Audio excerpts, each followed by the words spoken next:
Ajanta, are you there?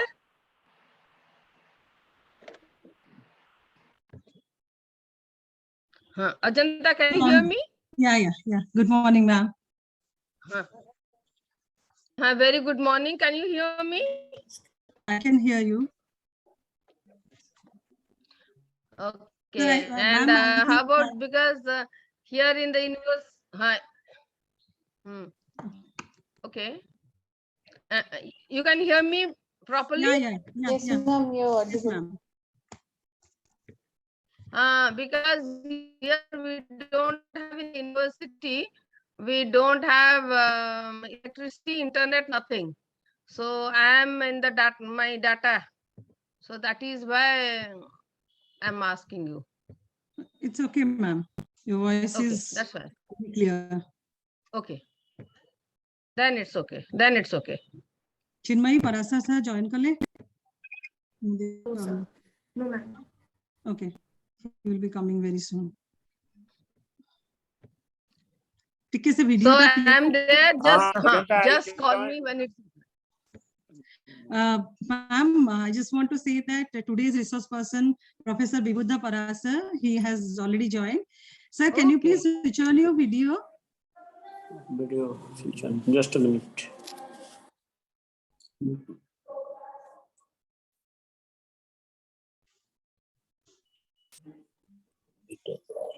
Sir, our Vice Chancellor, Madam, she is there. Yeah, but I don't know what the problem. Am I audible to you, Ajanta? Yes, sir, you are audible to all of us. But not visible. Not visible. Yes, sir, you are visible. I am visible too. Yes. Can you see all of us? Sir, can you see all of us? I am just. Yes. Good morning, Dr. Parasar. Good morning, ma'am. Vice Chancellor. Yeah.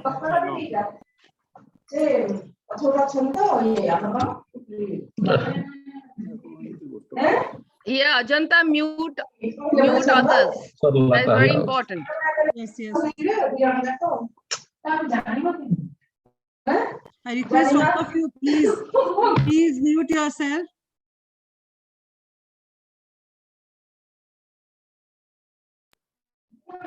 Madam, namaskar. Namaskar. Parasar sir, namaskar. Chandiratha from OUT. OUT thili sir. ମୁଁ ଜାଣିଲି ଆଜ୍ଞା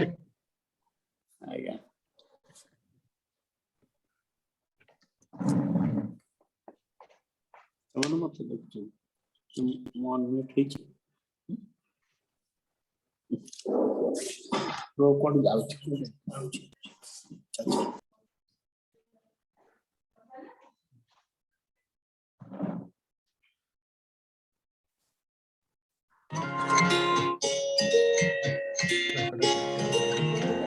ଆଉ ଦିଦି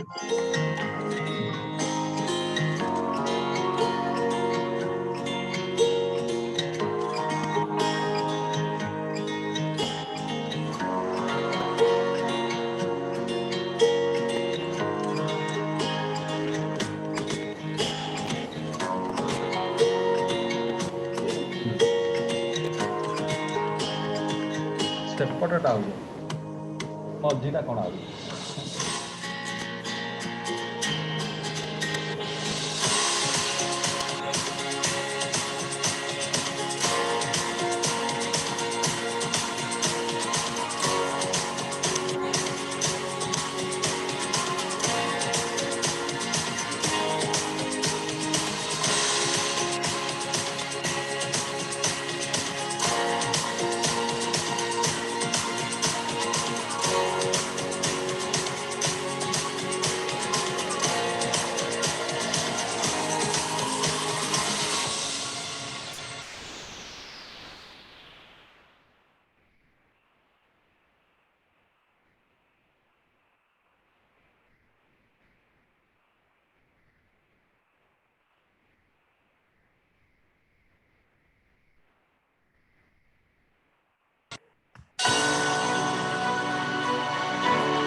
मा नमस्कार मु खाली टिके बसिबी खाली मते टिके करेंट दरकार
लाइट बुड़े नहीं पड़ी मु सेदिन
Oh.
Good morning, everyone. We have almost, I think, all the dignitaries present in this virtual podium. So before we get started, I would like to seek the kind consent of our Honorable Vice Chancellor, Madam, Professor Aparajita Chaudhary of Rama Devi Women's University, to declare the program open. Yes, Dr. Ajanta, you can go ahead. Now the program is open. Thank you, Madam. A very good morning to all of you. Honorable Vice Chancellor, Professor Aparajita Chaudhary, Madam, esteemed PG Council, Chairperson, Professor Sasmita Mahanti, Madam, esteemed Coordinator, IDP Cell, Professor Chandi Charan Rath, Honorable Guest of Honor, Professor Tapati Das, Madam, all esteemed speakers present here, all esteemed dignitaries present here, faculties of Rama Devi Women's University and its affiliated colleges and other colleges of Odisha, and the faculties from the different parts of India and all the research scholars present here. On behalf of PG Department of Home Science and IDP Cell, Rama Devi Women's University, I, Dr. Ajanta Nayak, convener of this event, privileged to welcome you all to the Insight 1 week faculty development program in home science. It's absolutely ecstatic that all of us have been waiting for. This program has been designed with some specific objectives in our mind, fostering a great learning outcome. This program will train the faculties on academic matter by improving the quality of education and help the faculties understand and communicate the students more effectively. So this training aims in building the capacities of academicians at the higher education institutions. So to begin with the proceedings of the day 1, I would like to request our head of the department, Dr. Sasmita Behera, to address the forum. Madam, please. Sasmita, madam, can you hear me? Yes. Madam. Sasmita, madam, please unmute yourself.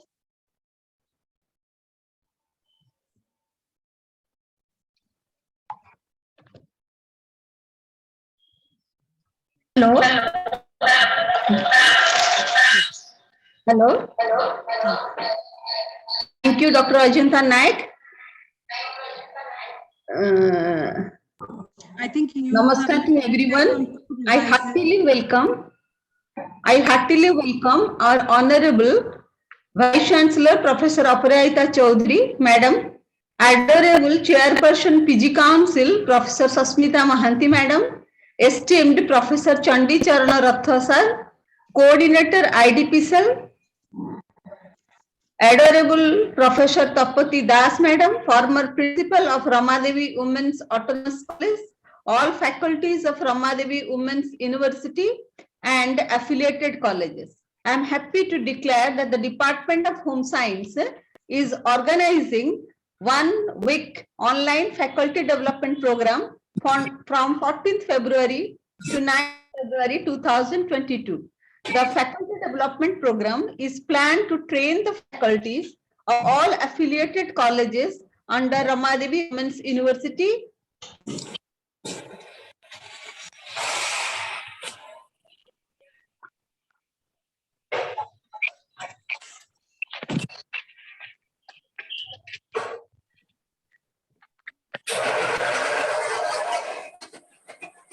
Sasmita, madam, your voice is not audible.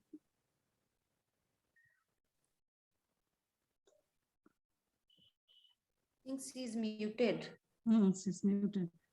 Sasmita, madam, please unmute yourself.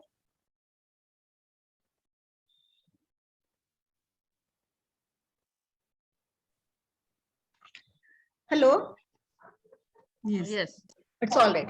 The FDP is planned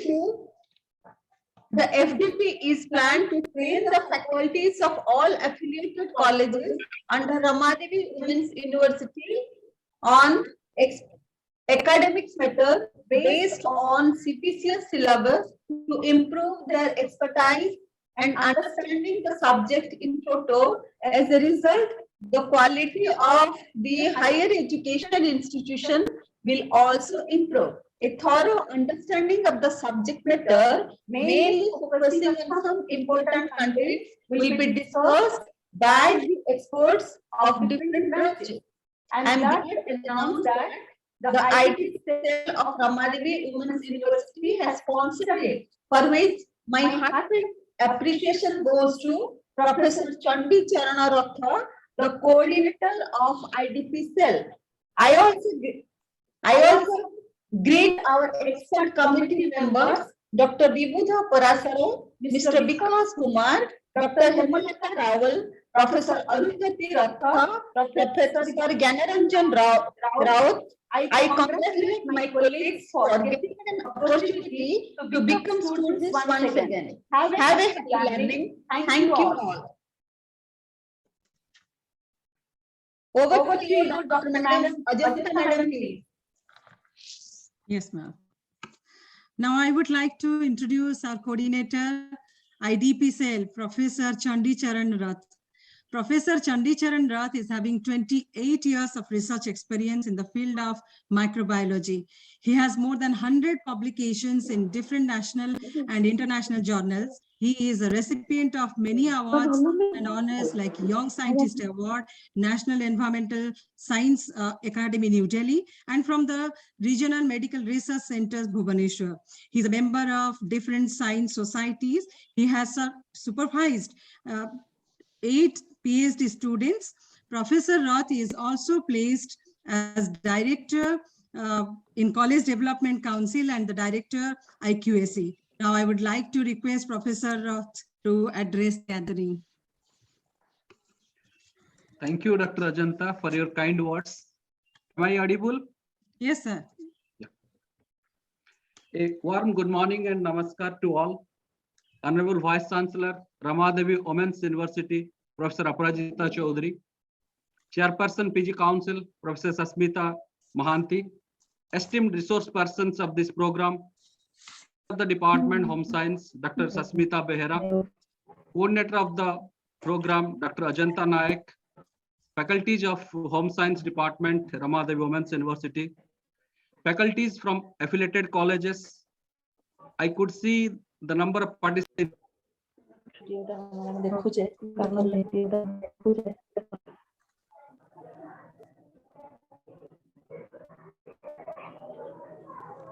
Sir, sir, please unmute yourself. Yeah. Yes. Yes, sir. So, Honorable Vice Chancellor, Professor Aparajita Chaudhary, esteemed Chairperson, PG Council, Professor Sasmita Mahanti, esteemed resource person, Head of the Department, Home Science, Rama Devi Women's University, Dr. Sasmita Behera, coordinator of the program, Dr. Ajanta Nayak, faculties of Home Science, Rama Devi Women's University. As I told earlier, I could see participant number is increasing more than 150 faculties from other universities and colleges of the country. At the outset, I welcome you all to the 7-day faculty training development program and insight in home science being organized by Department of Home Science, Rama Devi Women's University. I am privileged to place in record that Home Science Department of our university is organizing the 2nd faculty development training program for the session 2021-22 under Institutional Development Plan of Government of Odisha, Higher Education Policy for Equity and Equivalence and Equity.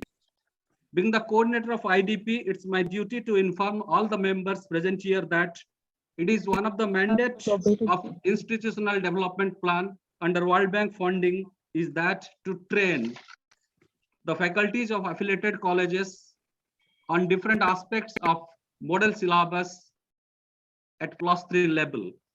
I'm confident that the coordinator and organizers of this program must have designed this course curriculum for understanding different aspects of home science. I'm sure the faculties will be immensely benefited with respect to +3 syllabus as well as academics and research in different aspects of trust areas of home science with the eminent speakers. I expect more such programs from other departments too. At last, once again, I thank the organizers for taking all the pain to conduct this event. I wish this event a grand success. I remain Jai Hind, Bande, Utkala Janani. Thank you all. Thank you, sir, for always extending your helping hand and encouraging us to conduct such kind of programs in our university. And the very feelings of assurance from you has always been a motivation booster. Thank you. Now, I would like to welcome Professor Sasmita Madam, the Chairperson PG Council of Rama Devi Women's University. Professor Mahanti has 20 years of teaching and research experience in various eminent institutes like IIT Allahabad Agriculture Deemed University and KIT University. She has published many research articles in reputed national and international journals. She is the recipient of Distinguished Scientist Award in Venus International Foundation, Chennai. She has guided 4 numbers of PhD students to her credit. May I now request our Chairperson PG Council, Professor Sasmita Mahanti, to share her thoughts in this forum. Yeah, thank you, Dr. Ajanta. Revered Vice Chancellor, Professor Aparajita Chaudhary, Coordinator IDP, Professor Chandicharan Rath, esteemed Honor Professor Tapati Das, and other esteemed resource persons of this seminar program, Convenor Dr. Ajanta Nayak, the HOD of the department, Dr. Sasmita Behera, other faculty members of the Home Science Department, and my dear participants who have joined from different affiliated colleges and from other parts of India. Very good morning to you all. I must congratulate the organizing team for conceptualization of this very program. The purpose of this program is to give exposure to home science as a subject. And as I see, the name Insight 1 is very appropriate to the very purpose. Topics covered in the coming 6 days take into account all the major areas of the subject, and thus it gives a holistic picture of the same. Sure, the participants will gain immensely from the lectures by the learned resource persons that will in turn benefit the students they teach. Program a grand success. Thank you all. Thank you, madam, for all your inspirational words, because that moves us to go forward. And the progress of our department that always you discuss with us with your progressive ideas and suggestions. And we would like to seek all your advice also in future. Thank you, madam. Thanks for everything. Now I would like to, yes, let's get into the moment that everyone, all of us, we have been waiting for. I feel honored and privileged to introduce and welcome our honorable guest of honor, Professor Tapati Das, former principal, Rama Devi Women's Autonomous College, Bhubaneswar. What a prestigious moment it is for all of us today. As a teacher and as an administrator, being the head of the Department of Home Science and the principal of Rama Devi Autonomous Women's College, Professor Tapati Das has immense contribution in enriching the home science education in Odisha and in the department and strengthening the PG department of home science in this university.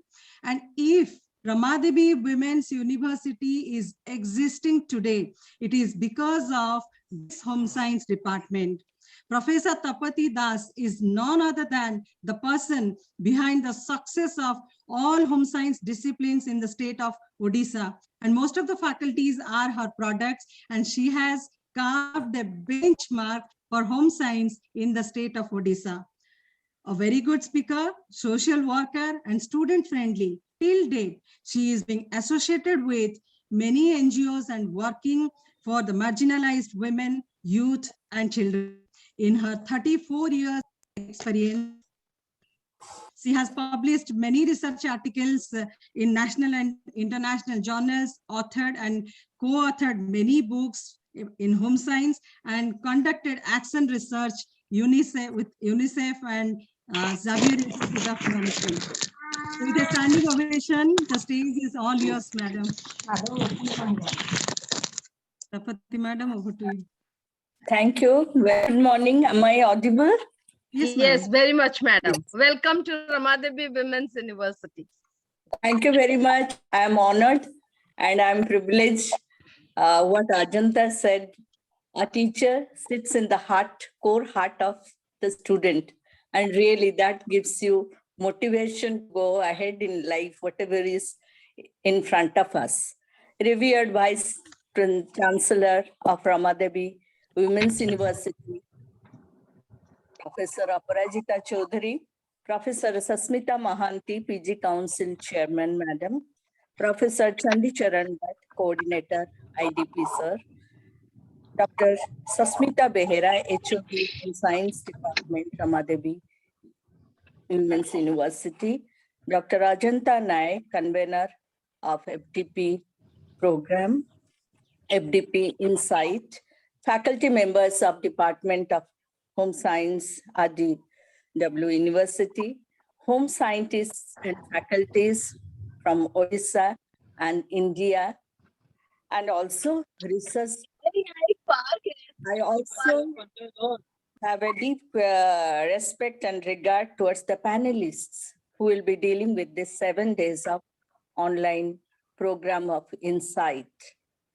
I'm really thankful that I got an opportunity to speak few words and connect with my past, which is a nostalgia in front of me. Thank you so much, Rama Devi Women's University, the convener, the vice chancellor, and others for it. Thank you so much. Now, first of all, I'll congratulate and thank for such program, which is the need of the hour. The thing is, specifically the theme and the term insight motivated me so much. Foresight and insight. These are the two words which should be our key word of life. Because if we have insight and we look deep into the matter we are dealing with and ourselves as a teacher, as a professional, as a passionate professional in this field of home science, as well as foresight, the future of our subject, how we are taking it forward and what we are handing down or filtering down to the people or the students whom I'm so happy to say here, I can't check myself to declare or say this in front of the forum that Professor Aparajita Chaudhary is my first batch student. I feel so proud to see her there. And really, it's a moment of contentment and pride for a teacher because they always love their students to go beyond them. And sky is the limit. And I wish Rama Devi all success. 5 minutes of time, I'll tell 3 things. Mostly, our profession is not only our profession, but it is a passion. Love it, live it, and hold it very close to your heart. Today is a special day, Valentine's Day.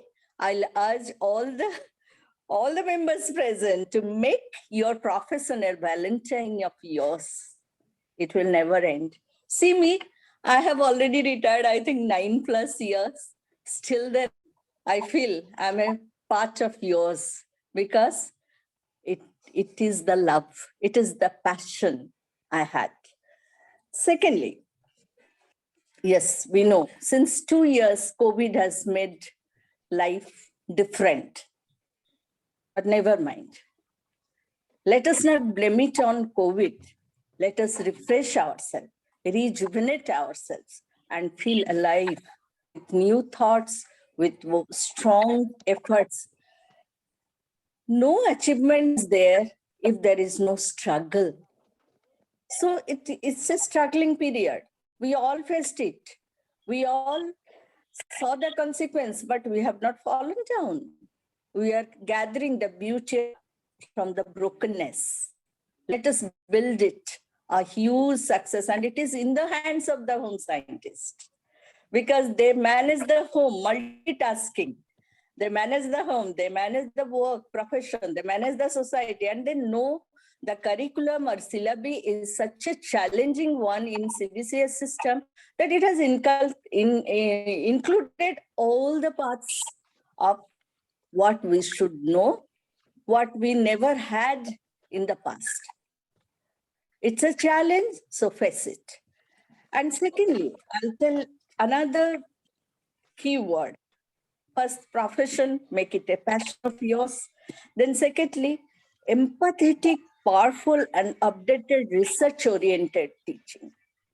Knowledge is power, be knowledgeable. There is no age bar to learn. From womb to tomb, we learn. When we come back to this world from mother's womb, we learn by imitating from mother.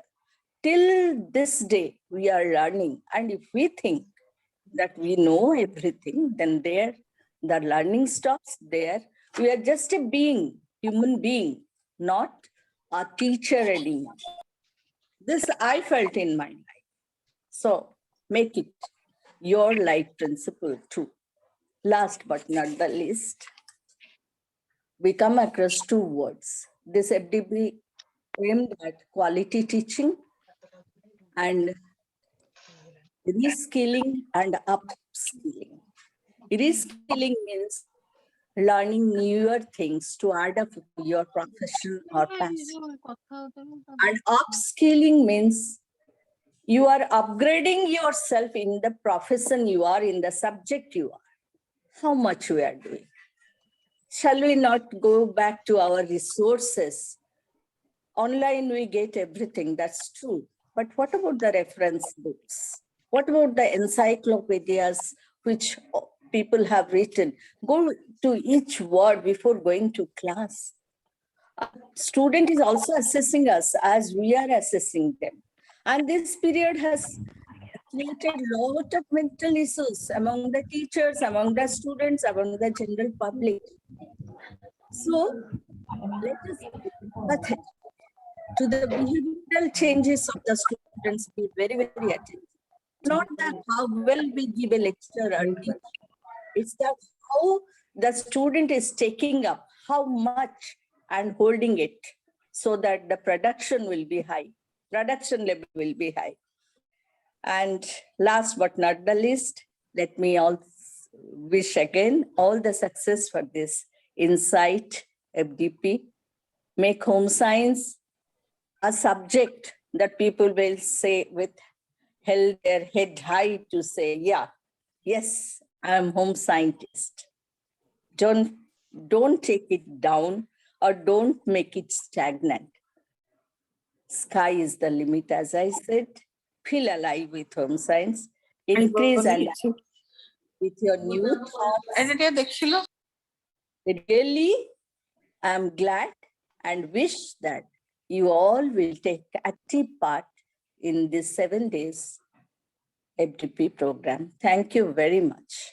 All the best to all of you. Thank you so much, ma'am, for being a great visionary and sharing the words of wisdom with us today. I have heard many inspirational stories about you, ma'am, from my seniors. We are really proud of you. Thank you, madam.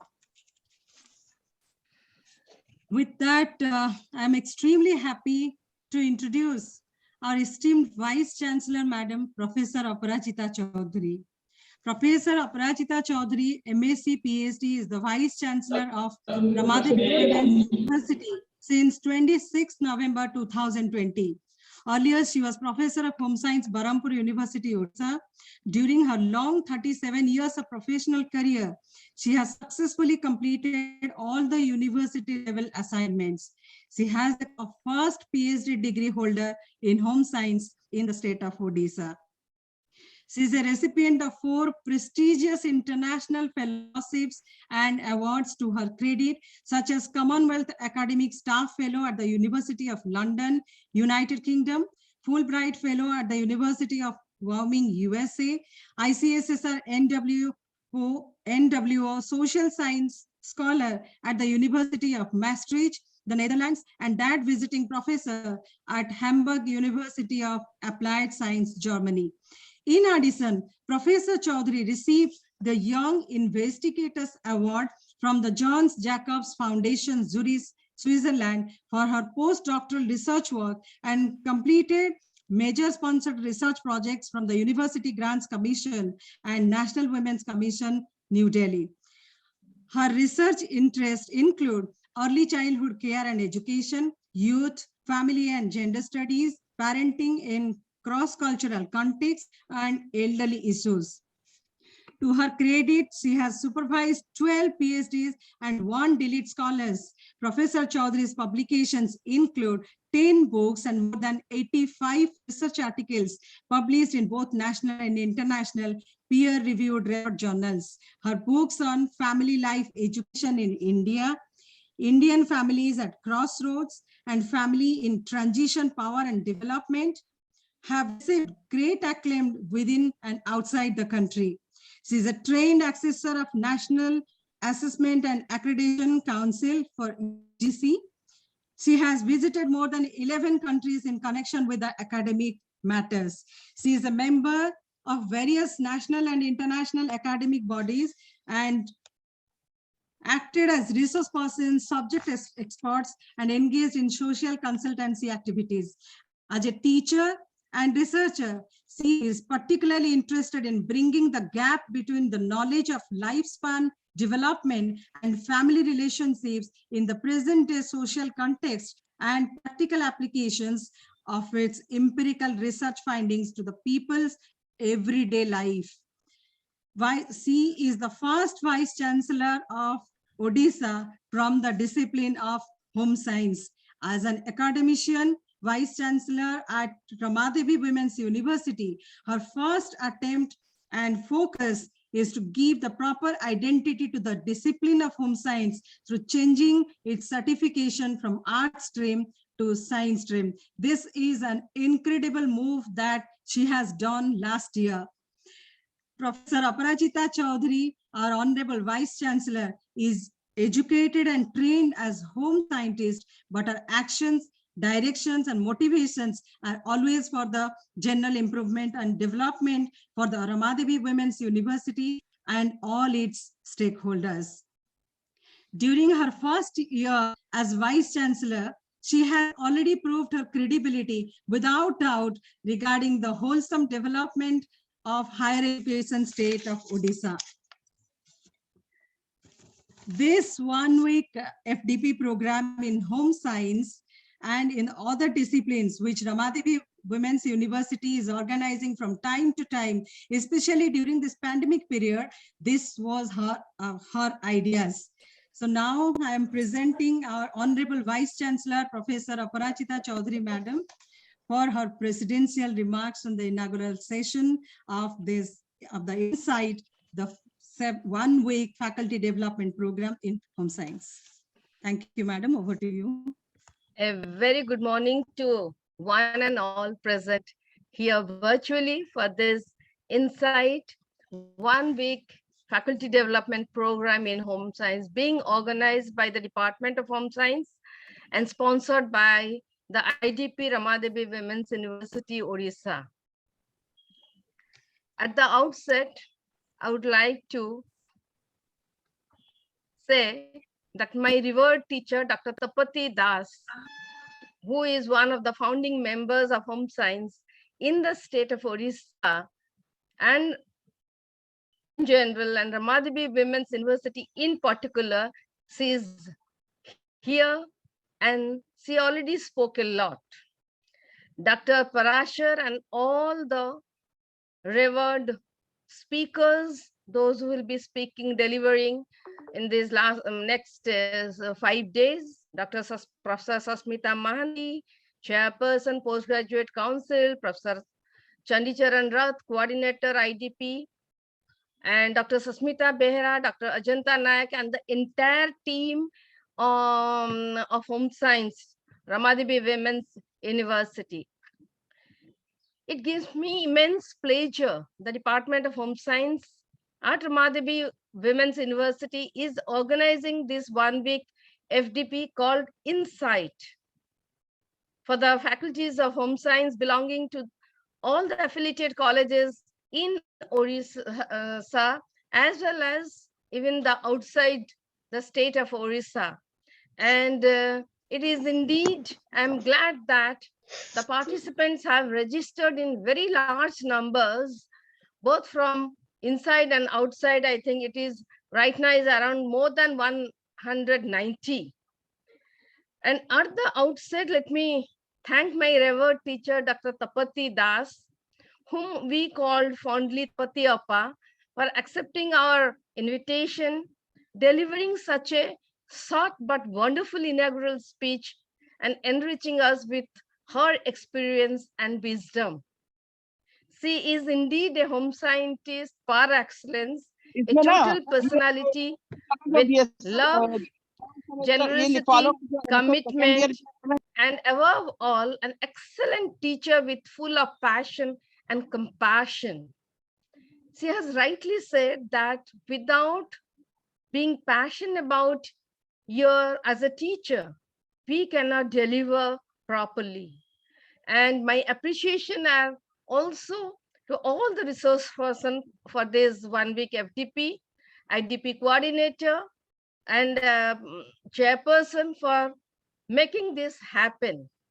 As I always say, that if I am what I am today, it is because of my education trailing along with my experience and expertise as a home science teacher and researcher. I should not forget to mention it here that as a home scientist, we all need to feel proud of ourselves. Unless and until this feeling of proudness is there, we cannot devote to our profession. As you know, all of you, I'm just reiterating the fact that home science is worth life education. It is an integrated field of study that provides scientific as well as systematic knowledge about various aspects of family and community living, which is very much required for the nation building. It certainly enables one with the skills to lead a well-balanced life within and outside the family for a very healthy, wealthy, and happy life. Now the buzzword is skilling, reskilling, upskilling. And this is the subject which provides all the requisite skills to have a healthy, wealthy, happy life. What else? We need more. Dear participants, I would like to stress upon here that being such an important discipline, the home science, and more so important in the context of National Education Policy 2020, wherein multidisciplinary approach in higher education is stressed open. And home science education is, in this context, has much more importance than in any other period and time. And hence, it is mainly because the discipline is now it is time, an opportunity to have a niche for its position and place. For all of us, it is an opportunity, especially in the context of National Education Policy 2020. And home science being a multidisciplinary subject having a practical application. So we are in demand. However, this discipline is yet to develop as a full-fledged and mature discipline. Especially I'm talking about in the state of Odisha, is yet to mature. And this is basically, we lack the research component to it. And at the same time, we do have a very distorted image and identity regarding this discipline, which needs to be changed. And you, all the participants present here, the home scientists, are responsible to it, to making it to have a full-fledged subject with a professional attitude and approach. Because I believe that this 1 week faculty development program is not only very subject specific in the undergraduate courses, because which we are trying to fill the gap, but it is also an opportunity to feel motivated about the discipline and the subject and do something for its image building. Hence, home scientists need to be extremely careful about the image and identity through our professional acts and conduct. In this context, I would like to take this forum to appeal all the home scientists present here to have a professional approach and attitude towards this discipline and conduct accordingly.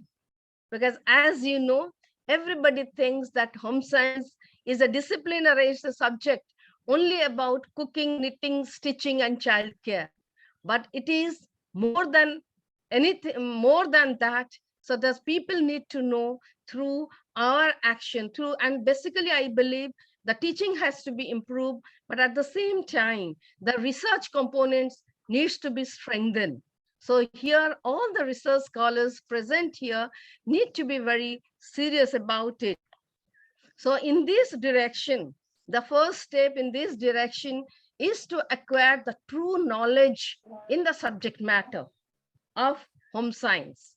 And as you know, knowledge is the power, and knowledge upgradation, which the buzzwords like skilling, upskilling, and reskilling for the teachers are of great importance and is very much essential in the present day context.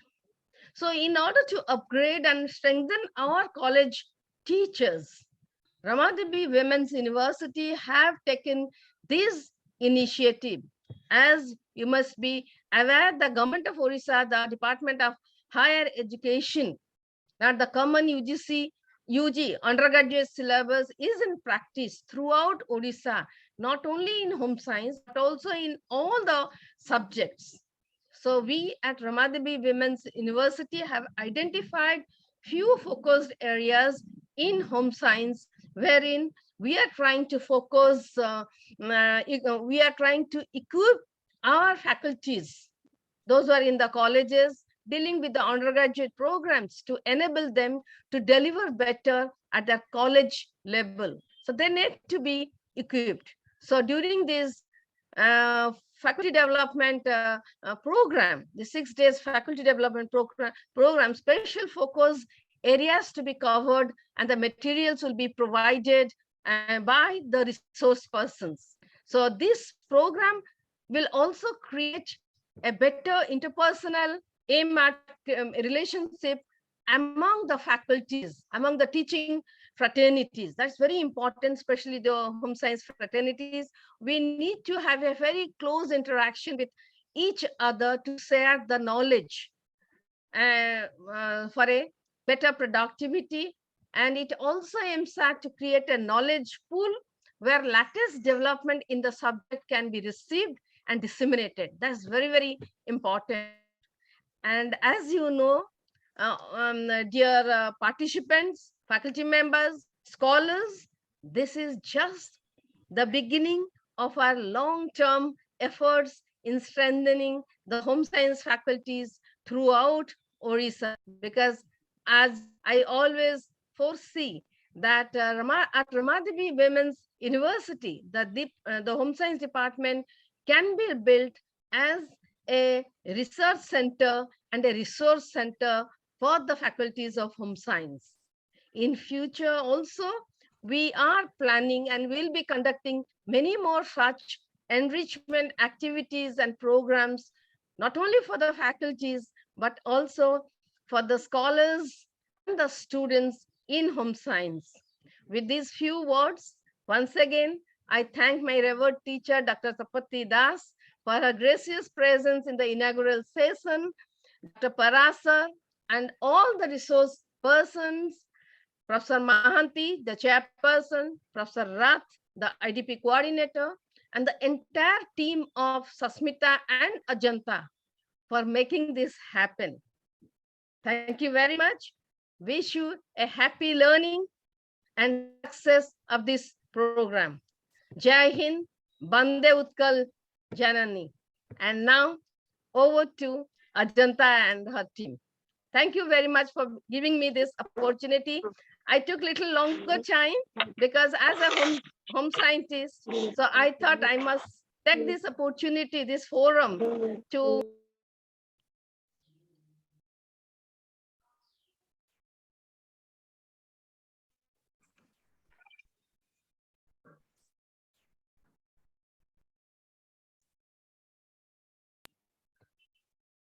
Yes. It's Ajanta, you can just... Okay, ma'am. Thank you very much, ma'am, for your constant inspiration that you always give us, that inspired us, to move forward towards the academics and research excellence. And you make us. Thank you, madam. Thanks for everything. So thank you very much, all of you. Thank you, ma'am. Now, I would like to request Dr. Suparna Patel to propose the vote of thanks. Over to you, Suparna, madam.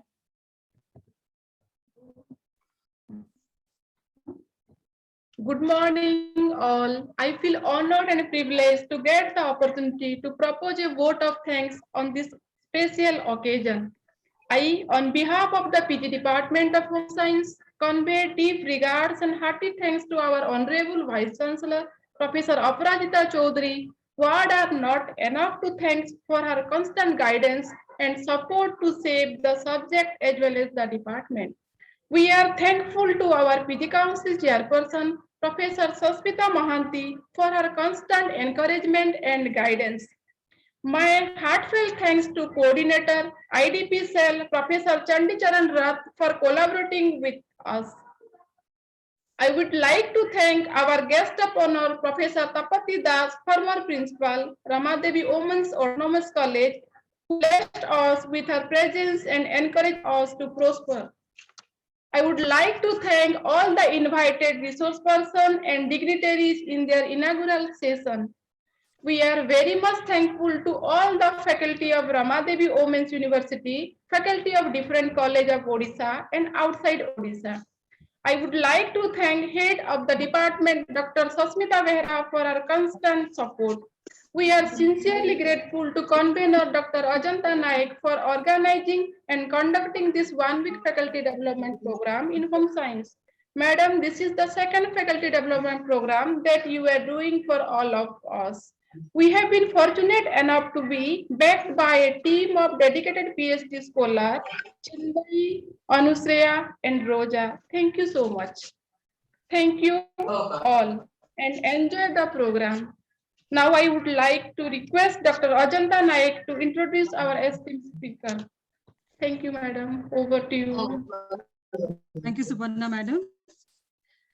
Yes, before we start our academic session, so let me introduce our esteemed speaker. I'm extremely happy and privileged at this moment to introduce my teacher in this forum, Professor Bibudha Parasar, an excellent human being, a very good teacher, student friendly. He has been a great inspiration to many. I owe you, sir, what I am today. Professor Bibudha Parasar is working in an Institute of Agriculture Science in Siksa Anusandhan in University. He was the professor and head of the Department of Extension Education and Director, Agriculture Consultancy Support Service Cell, OUAT, Bhubaneswar. He is the recipient of Jawaharlal Nehru Award from Indian Council of Agriculture Research for outstanding agricultural research. He has made a significant contribution to the discipline of agriculture extension, in particular on the World Food Day, that is on 16th October at Vigyan Bhavan, New Delhi in 1996. He has presented many research articles in international conferences held in many countries. During his 42 years of his professional career, he has guided 15 number of students of MBA in agricultural business management in OUAT and 5 number of PhD students. And he was the project leader at University Extension Block Program in OUAT, training organizer in Krishi Vigyan Kendra, national consultant in the World Bank assisted project in Hyderabad. I'm extremely happy, sir, to listen to you. So over to you, sir. Am I audible to everybody? Yes, sir. Okay. So, good morning, everybody. Thank you very much. Honorable Vice Chancellor, Professor Aparajita Chaudhary, ma'am. Respected Chairperson, PG Council, Professor Sasmita Mahanti, ma'am. Register Madam Srimati Shamali Mahapatra, ma'am. Director, College Development Council, Revered Professor Chandicharan Rath, sir. Guest of honor, our former principal, most respectable Professor Tapati Das, ma'am. Head of the department, Dr. Sasmita Behra, ma'am. Esteemed members of organizing team, fellow members of expert committee, esteemed teachers, participants of all affiliated colleges of the state, research scholars, students who are linked to this program from various parts of the country in general and our state in particular, and my dear convener, the very smart, the very dynamic, pragmatic, proactive, capable, resourceful, visionary Dr. Ajanta Nayak ma'am, who happened to be one of my blue-eyed students in OUAT. Friends, I am thrilled, privileged, and consider myself as one among the fortunate few to share some of my observations, thoughts, understanding, as well as experience under nicely conceived, thoughtfully crafted topic, organization and public an opening resource person come guest teacher on inaugural day. Once again, from the core of my heart, more specifically, the University Authority, I take this floor to start the session without waiting your valuable time anymore. Friends, today I am assigned with the topic, as I said, organizational and public communication. From the very beginning, let me make it very clear that the intended audience of this faculty development program are teachers already on the job. Some of other type of participants, I believe, could be categorized under would-be teacher category in home science discipline. Now it is renamed as community science in some of the university. I like to say that in this course of discussion, I might touch upon very few points which is already known to you, but definitely my intention is not to cross-check or not to challenge your wisdom, knowledge, and experience, but the other way around, it just to help myself, I shall be touching upon few basic things before I speak over the main topic, that is organizational communication, public communications. To start with, I'll take the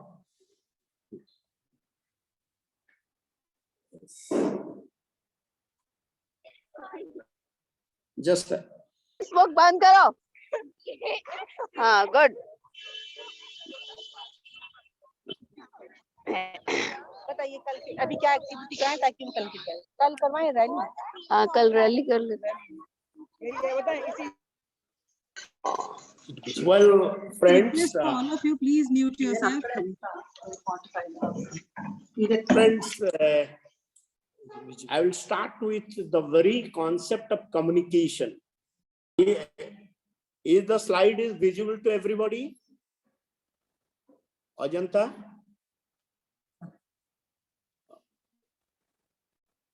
Am I audible to everybody? Yes, sir, it is very much visible. Yes, sir. Visible Yes, and sir. audible both. Yes, sir.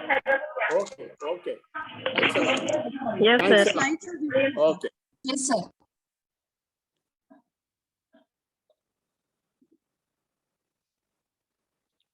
Fine.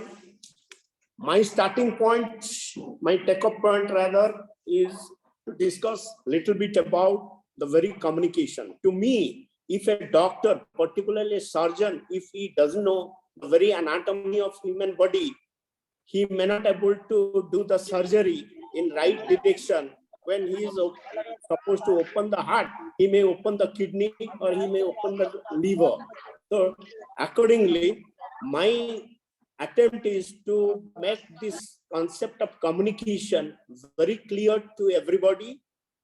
And in the process, when we use this word in various contexts, particularly in the context of organization, because I am supposed to speak on organizational communication and also about public communication. So with this, when you look at this very word, as I told you, many of you are well versed with this kind of concept, but yet I'm just recalling, I'm helping myself as a memory tickler to go ahead with a proper coherence and proper sequence. So with this, when I look at the word communication, as you know, it is the very word, the very Latin word communis, means commonness. That means when we communicate, the commonness is established between the sender and the receiver.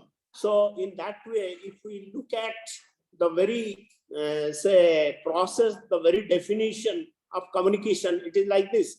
It is a process through which two or more people exchange their ideas, information, feelings, and expressions, so that each one of them will gain a common understanding with regard to the very intention of the message, common understanding with regard to the very meaning of the message, common understanding with regard to the very use of the message.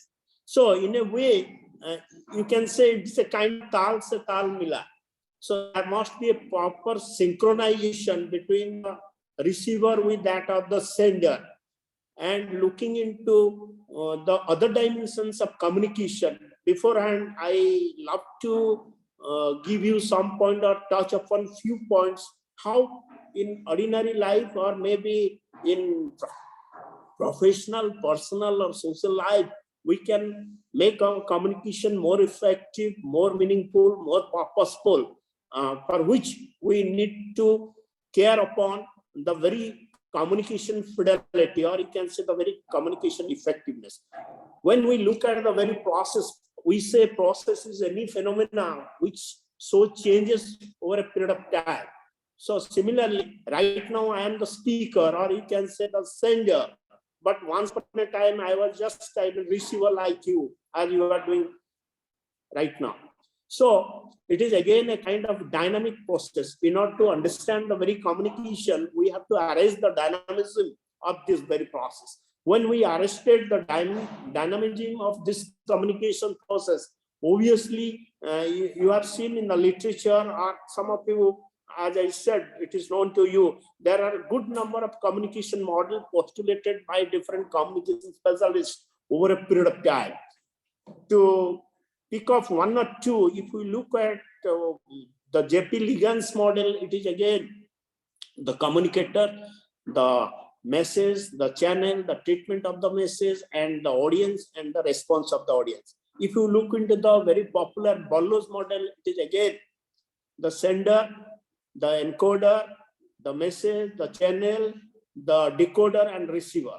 If we wish to speak further on communication, we have to make the Bollo's model truncated so that we can club your source and encoder together, and similarly the receiver and decoder together. So in a way, you can say source encoder, then message, then channel, then your receiver decoder. Fine.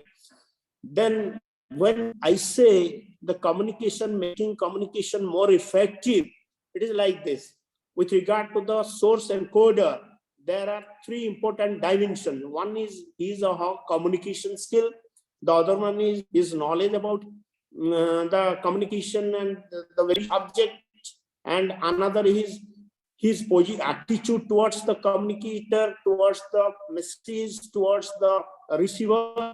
And finally, his or her position in his or her social, cultural situation. To make it very brief, if I touch on the first point, every communicator does depend upon his or her encoding or decoding skill. As you know, the encoding skill, when I speak, the speech is the message. When I write, the writing or the write-up is the message. When I dance, my performance is the message. When I paint, the painting is the message. When I draw, the drawing is the message. Similarly, when I look at my knowledge, as we say, the communicator knowledge, the knowledge with regard to the very subject matter he or she is communicating or sending or transmitting or transmission. Similarly, the knowledge towards the very communication process. So in order to make oneself good communicator, he is supposed to not only know. Excuse me, sir. Yes. Good morning. So slide move nahi kar raha hai. No, these are all extempo I am making. The other points. Okay, thank you. Thank you. I'm just talking everything in the context of my first part. Because the topic is so big, so I have concised my PowerPoint presentation, and it is supplemented with the supplementary reading materials, which is already shared to the convener of this program, and she fully will share it with all the esteemed participants. So no worry, simply my sincere request to all participants, just kindly attentively listen the various key points I am uttering during my presentation. Now, hopefully this is the beginning. The momentum will begin very shortly, and have patience. Patience is the key of happiness. With this, let me be allowed to move further. And again, I come back to where I left. It is like this: the knowledge about the communication process, knowledge about the communication method, knowledge about the very subject matter. These three dimensions matter a lot so far as good communication or effective communication is concerned. Similarly, the attitude. When a sender or a speaker, or you can say the communicator, is not having a very positive attitude. Say, for example, suppose one of you is incidentally a reporter of Indian Delhi, English Delhi, and she doesn't like, I will say, political events or political items. If she is asked to cover the political meetings or political program, hopefully she will, her disinterest or her inclination, I mean, disinclination towards that very topic, that very item will be reflected in her reporting. If, let us say, she is having a great fancy for sports activity, if suppose she is asked by the reporter or the head of that very publishing house, newspaper house, to cover the maybe any rural game or anything of that nature, she will cover, magnify, amplify it in all possible dimensions. So this speaks a lot about the attitude or the feeling towards the message. Similarly, feeling towards the message is not the only point to be considered. The feeling towards the receiver. When you don't have a very good relation, or you are having a kind of different feeling towards your intended receiver, you do it accordingly. You don't be that very serious. Okay, this fellow, whether he or she will get it or not, it hardly matters to me, because she is not in your menu card. She is not in your agenda item. Similarly, the other way around, if you are having a very strong positive attitude, you will not only rely upon only single, I will say, channel, you will apply, deploy, or employ not many channels to see that your intended receiver receive the message in that way, so that you are not going to leave any stone unturned for that matter. And again, when we are not having the attitude towards our own self, suppose I am speaking to you and I feel belittled, or I am not very confident, I say, how come a large gatherings, how come a large number of participants I will address, even if it is on online mode. So definitely it will be reflected in my speech, in my version, in my deliberation, in the very discourse I am making before all of you. So in a way, if I am having a very strong positive, but a strong feeling that why not? Because I am human being, I know a little bit, though I am not professor of English, I understand. And again, my esteemed participants also, they are not even supposed to be a student of English department. So a little bit of knowledge with regard to the very English language is sufficient to communicate the message to my intended participants like you. So in this way, the attitude towards the communicator himself or herself, the attitude towards the very subject matter, the attitude towards the very intended audience or intended receiver matters a lot. Similarly, again, we look at our own position in the sense, because we are playing a multi-purpose role in our life, in our society, in our community, in our neighborhood, in our own family. We play the role of, say, if you ask me, I am playing the role of father, I am playing the role of husband, I am playing the role of brother, I am playing the role of professor, I am playing the role of grandfather. So in that way, we do come across different types of situations. So the way I am talking to my wife, definitely the same manner I won't talk to my lady secretary if somebody is helping me as my personal secretary or private secretary. Similarly, the way I am interacting with my children, definitely I won't repeat the same behavior with my students. When I am in school, When I am in college, I am different. When I am in home, I am different. So looking into our cultural background, looking into our value system, looking into our choice of word, we do communicate, and it matters a lot. So depending upon our position in the socio-cultural, our word choice will be different. Our selection of channel will be different. Our interaction will be different. The way you are talking, I am talking on organic farming to a group of, I will say, student in 10th standard, definitely same being organic farming being the topic when I am going to deliver a talk to the IS probationary in Bhubaneswar Academy, it won't be the same. So different type, different position matters a lot.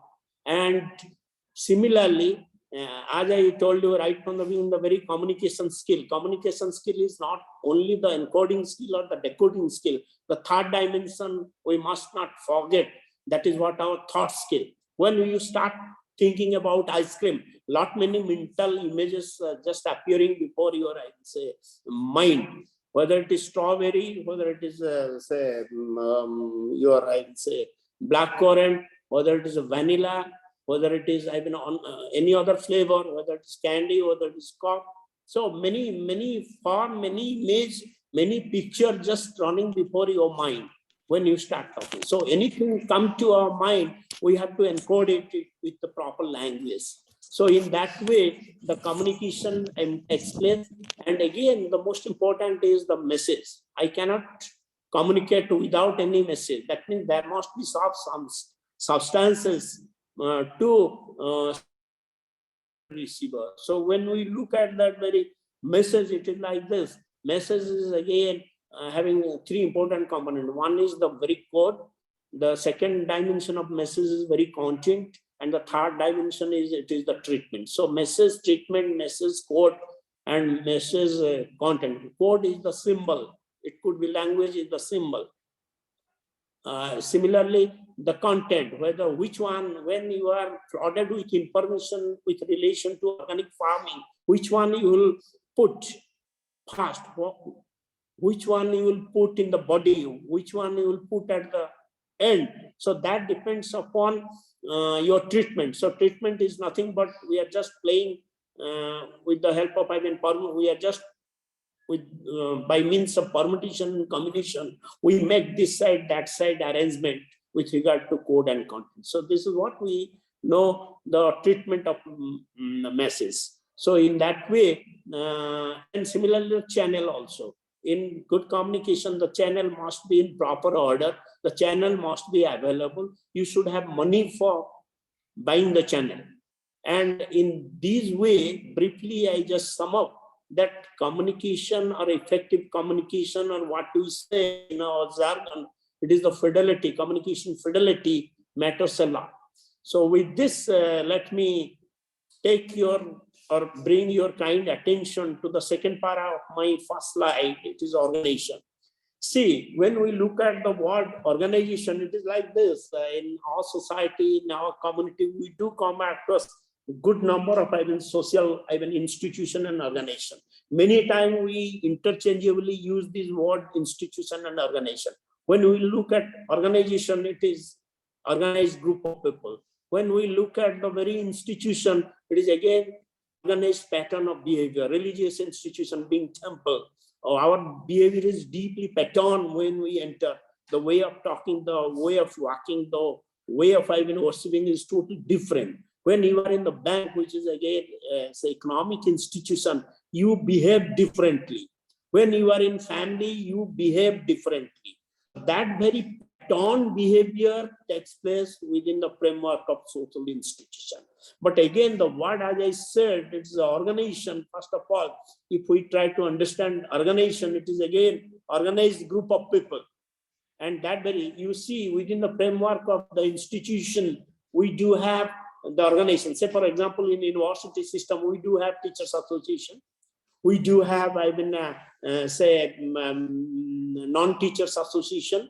We do have technical association. So these are the organized body.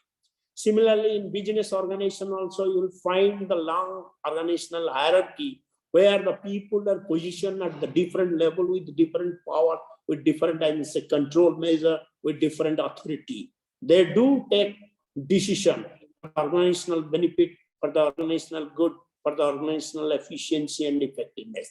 If you see the word organization, it is said that organization is a formalized unit consisting of subunits or unit grouping with intentional structure of roles and responsibility. What is the duties and responsibility of Vice Chancellor in university system?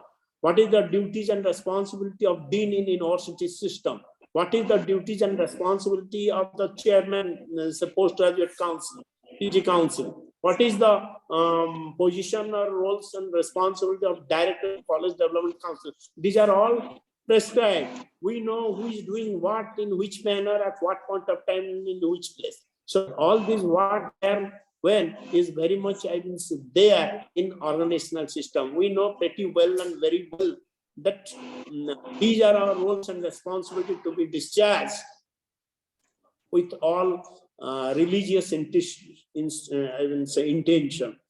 In this way, I say it is a structure. But again, friends, organization can be viewed in two different ways. One as a structure and the other one as a process. When we say structure, we say organization as a structure refers to the network of relationship among the jobs and position in an organization. Thus, that very structure organization is the structural framework with which efforts of different people. In that very structural arrangement, we do discharge, we do functions, we do work, we do communicate. Similarly, the second view of organization is organization as a process. As a process, we say it is a process of determining, arranging, grouping, and assessing the activities to be performed. So this is what I mean, determining what should be done, arranging what should be done, grouping what should be done, and assigning the duties and responsibility. So that very organization, when you look at in the form of in the context of a process, it is like this. So organizing process involves differentiation and integration of activities. Differentiation is the segment of structure into the subsystem, while integration involves creating unity of efforts.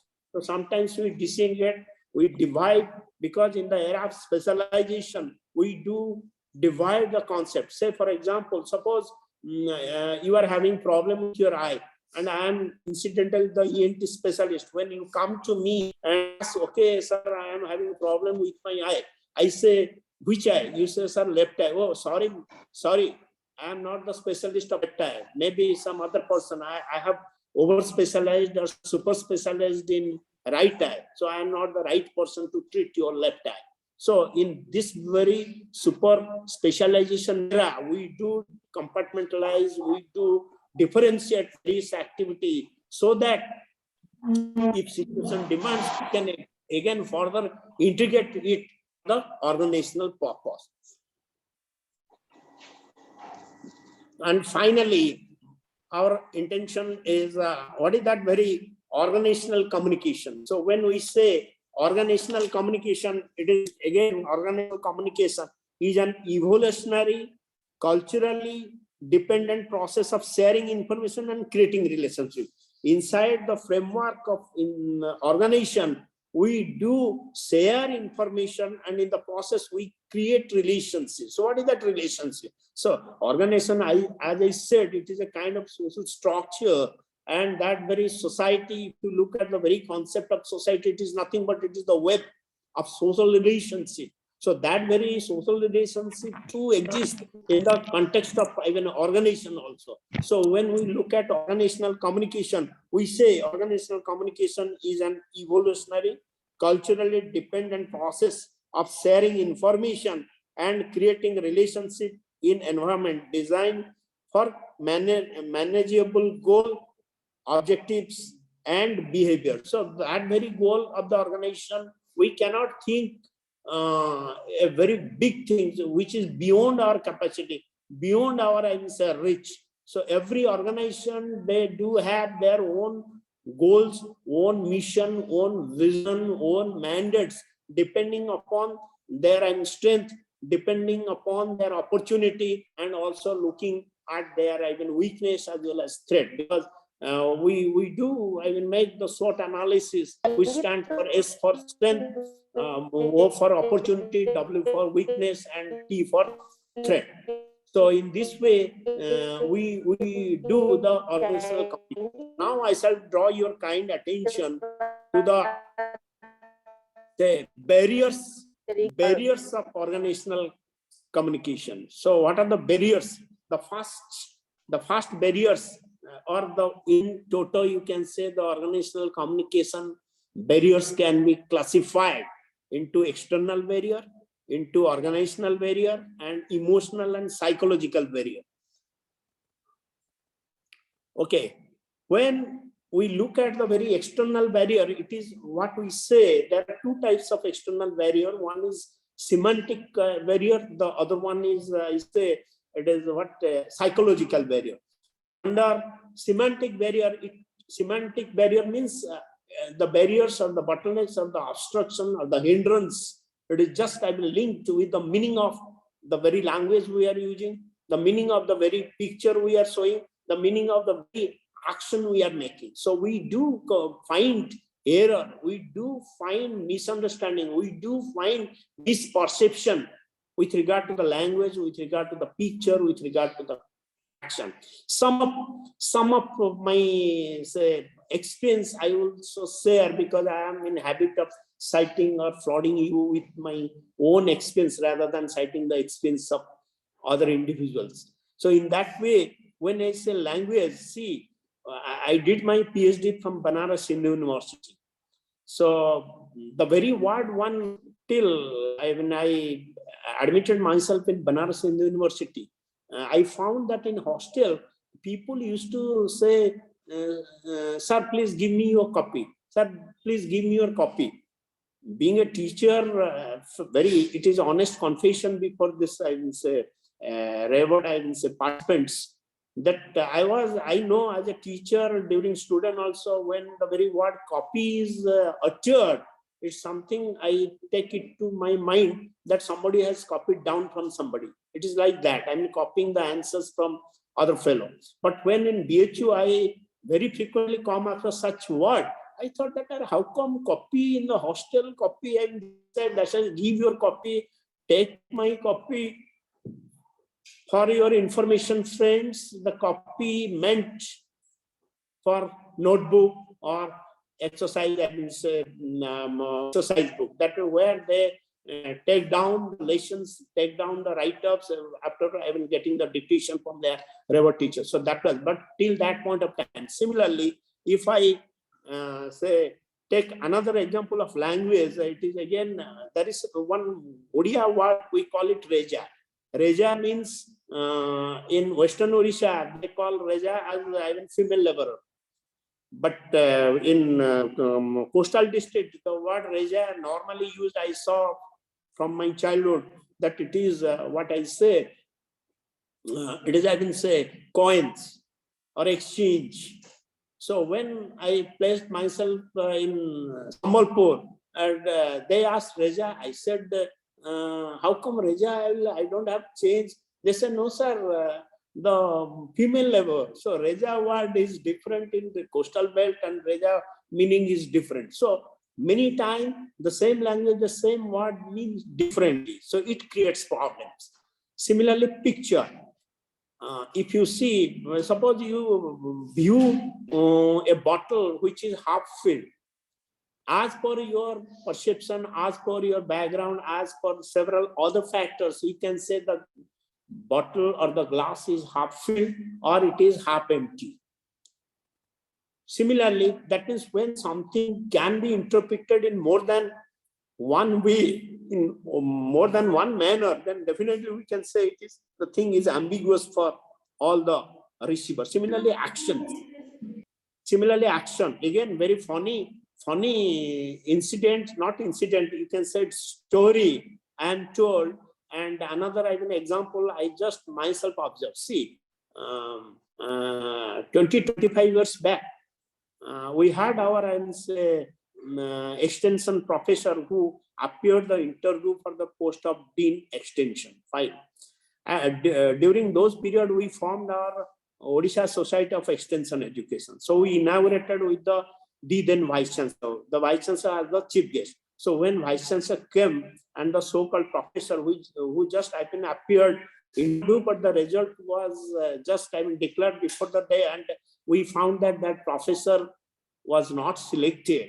And in the forum, in the dais or in the platform, he was patted by the Vice Chancellor. After giving welcome address, the revered professor was patted by the Vice Chancellor. So we didn't even mind it, whether he was patted or not patted. But in back home situation, when he shared this kind of gesture on the part of the Vice Chancellor to his better half, particularly Madam said that, do you know what was the message from Vice Chancellor? By patting on your back, he conveyed that, okay, Professor, this time I have not selected you, don't worry, next time you will be selected. So this is what interpreted by his better, but we didn't interpret in that way. Another story, funny story with regard to the action, how we misinterpret. It is a story like this. I am told, I have not any evidence in support of that very event. In a very rural area, one rural youth even got married. And you know, the rural community, they do depend upon farming. And the lady who came to that house as say daughter-in-law, she is supposed to carry food to her better half, that means to her husband every day to the field, because it was a month of summer. In summer plowing, the gentleman, the young farmer was on the field, and the lady, the wife, is carrying food to the field. Fine. What happened? One day she delayed around, I will say 1:30. She normally reaches, but one particular day, even if it is crossed 1:30 p.m., the lady was not found. Lady was not visible, because in Odisha, you know that we are having a cluster dwellings, and all our farmland are extending outwardly from the cluster settlement. So after 1:30, and the fellow was feeling very hungry and at the same time say thirsty. He was plowing, still waiting for his better half, plowing with a pair of bullocks and with hand a cane also. So after 1:30, when he found that his missus is up with the headload of food in a container, in order to save the time so that he can reach to his wife at the midway, instead of waiting for her to come to the point where he is plowing, he just crossed towards his wife. And wife, after looking the gesture or the running action of her husband, she ran in opposite direction. Do you know why? Unknowingly or unintentionally, the fellow was carrying the cane also with his right hand, because he was plowing the field with a pair of bullocks. The wife thought that perhaps it is delayed and my hubby is running towards me to beat me. So she ran in opposite direction. You see, his intention, the boy intention was just to save the time, so that he can very quickly eat the food and take the drink. And but the wife interpreted this kind of action, this kind of gesture on the part of the husband, that he is getting angry and perhaps he will just beat me in all possible dimensions. And finally, it is a story, as I said, finally the boy fell down in the middle and I just expired. This is what the thing with regard to the picture. So my point of emphasis is semantic. Many times we don't derive the same meaning as it is derived, as it is intended by the sender of the message. And again, also it takes place in communication also. Then, as I said, emotional or psychological barrier. When we look at emotional or psychological, the root cause is our motive, the root cause is our attitude, the root cause is our judgmental temperament or our sentiment, or we are too emotional, or maybe sometimes the social value also matters. So under this category of psychological barrier. One is premature evaluation. So before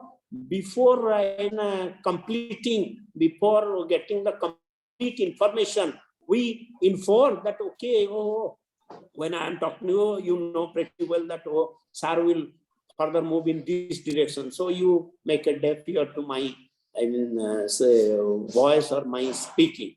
So premature evaluation is very, very, I will say, important point to be considered, particularly in the context of organization. Why? Because if the subordinate beforehand informed that what his boss is speaking, or the other way around, if a boss will interpret that what my subordinate is speaking, then there will be hell in the organization. So we should not beforehand say evaluate either the message or the what you say the sender a message by virtue of our, I will say, preconceived idea, prejudice, by virtue of our likes and dislikes.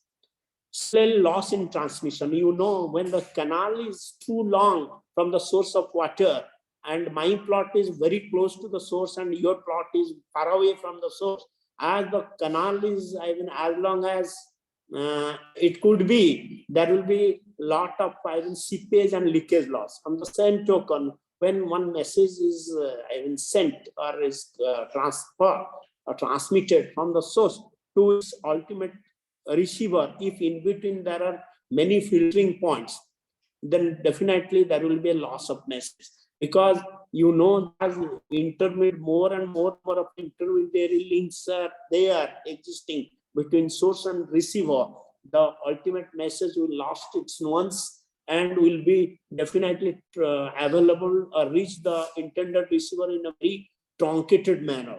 And this is what the loss. Then distrust of communicator. Distrust of communicator means, as suppose I am the boss, I am the CEO, I don't trust my subordinate. I don't, I feel that they are capable and they are, you can say, the confident and competent to advise me. What in everything I am talking in the context of an organization. In that way, suppose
A request to all the participants to stay tuned due to some technical issues. Sir is again connecting, I think. He's connecting again. So please stay tuned.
Slide.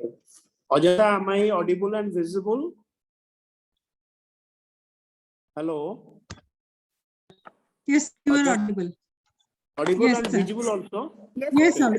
yes, you are also Okay. visible.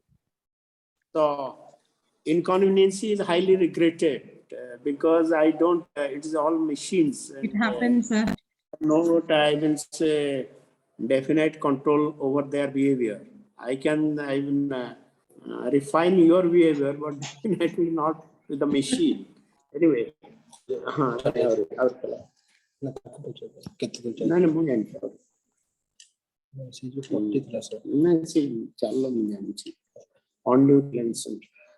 So I was at the point undue reliance on written words. So many a time, we do unnecessarily depend upon the written instruction. Suppose your subordinate speaks something, you are his immediate superior.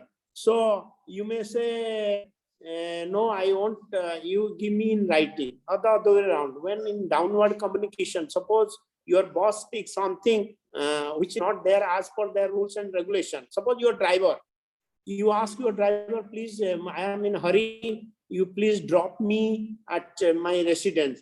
He will not, I will say, very promptly come, because he will say that, okay, I mean, sir or principal or director will get angry if I am taking without his permission. If you say, I have already told to the director, he will say, no, sir, some writing is required if I wish to drop you at your residence. So this is again a kind of, I will say, undue reliance on written word. Many times oral order, oral instruction also matters. If anybody in the organization will stick to everything in black and white, obviously the message flow or the communication flow will be getting delayed. And inattention. Another is inattention. Inattention means many times it happened with every, I am very sure, I'm pretty sure it also happened with you in some point of time. So what is that very inattention? Many times we do have our preoccupied mind. When we come to the class, or maybe you are in a forum, particularly when you are running some training program, sometimes incidentally, accidentally, or situationally, your mind is preoccupied. When your mind is preoccupied, you ignore many even form of say information. So for example, suppose the letter has already reached your table, it is lying on your table, but you are thinking something else, you don't look at the letter. Suppose some notice is already pasted on the notice board, you don't have time and you don't look at the notice. Many a time, many literature lying on our table, but we never mind to look at those because we are busy. Physically, we are in the office, mentally, we are in our home. So many times such situations also create problems in organizational communication. Then another group of barrier is organizational barrier. So when we look at organizational barrier, they are organizational policy, organizational rules and regulation, status relation, complexity in organizational structure, and organizational facility. See, when we look at organizational policy or the very guidelines, many times the guidelines speak something. See, during my PhD, I tried my level best to get 100 years rainfall data from Indian Meteorological Research Institute at Pune. But I am told that from security point of view, they won't share all those rainfall data of 100 years to me, even if I was supposed to do my even research. So I had to depend upon the 30 years data for Odisha, and that too I got it from say Relief Commission office. So many times policy also does not support the free movement of free information. Similarly, organizational rules and regulation. See, any subordinate in some organization, they are not supposed to bypass the conduit, bypass the proper channel. They are not supposed to speak bypassing their intermediary officer to the boss. That means suppose you are assistant professor, you cannot even speak your grievance to your vice chancellor directly without the knowledge of the head of the department, without the knowledge of your dean of your college. So many times the very policy, many times the rules and regulations found to be very positive hindrance in easy flow of communication. Another is status relation. So what is that status relation? In many organizations, we find more level looking to the very span of management, whether more level with a narrow span or few level with wide span. It creates problems depending upon the nature of the information. Suppose you are vice chancellor. Again, under vice chancellor, you will find the registrar, then again the deans, then the director, then the head of the department, then the professor, then the associate professor, then the say assistant professor, then the say research scholar. So likewise, you'll find that long hierarchy. And when the complexity, the organizational structure become too complex, obviously the information or the very communication will be somehow complicated. You won't get a free road without any traffic, and you are the solitary rider to reach at the destination. So this is again complexity, complex organizational structure. And one more point, it is organizational facilities. So when we say organizational facility, is there any facility for in your organization for free say interaction among the employees, among the staff, among the workers in that very organization? So for example, I can say, as I said earlier, that I am in habit of citing my own example. See, every Saturday in Manage, which is a central government, I will say, outfit, the National Institute of Agricultural Extension Management, where I worked as a, I will say, national consultant in World Bank project.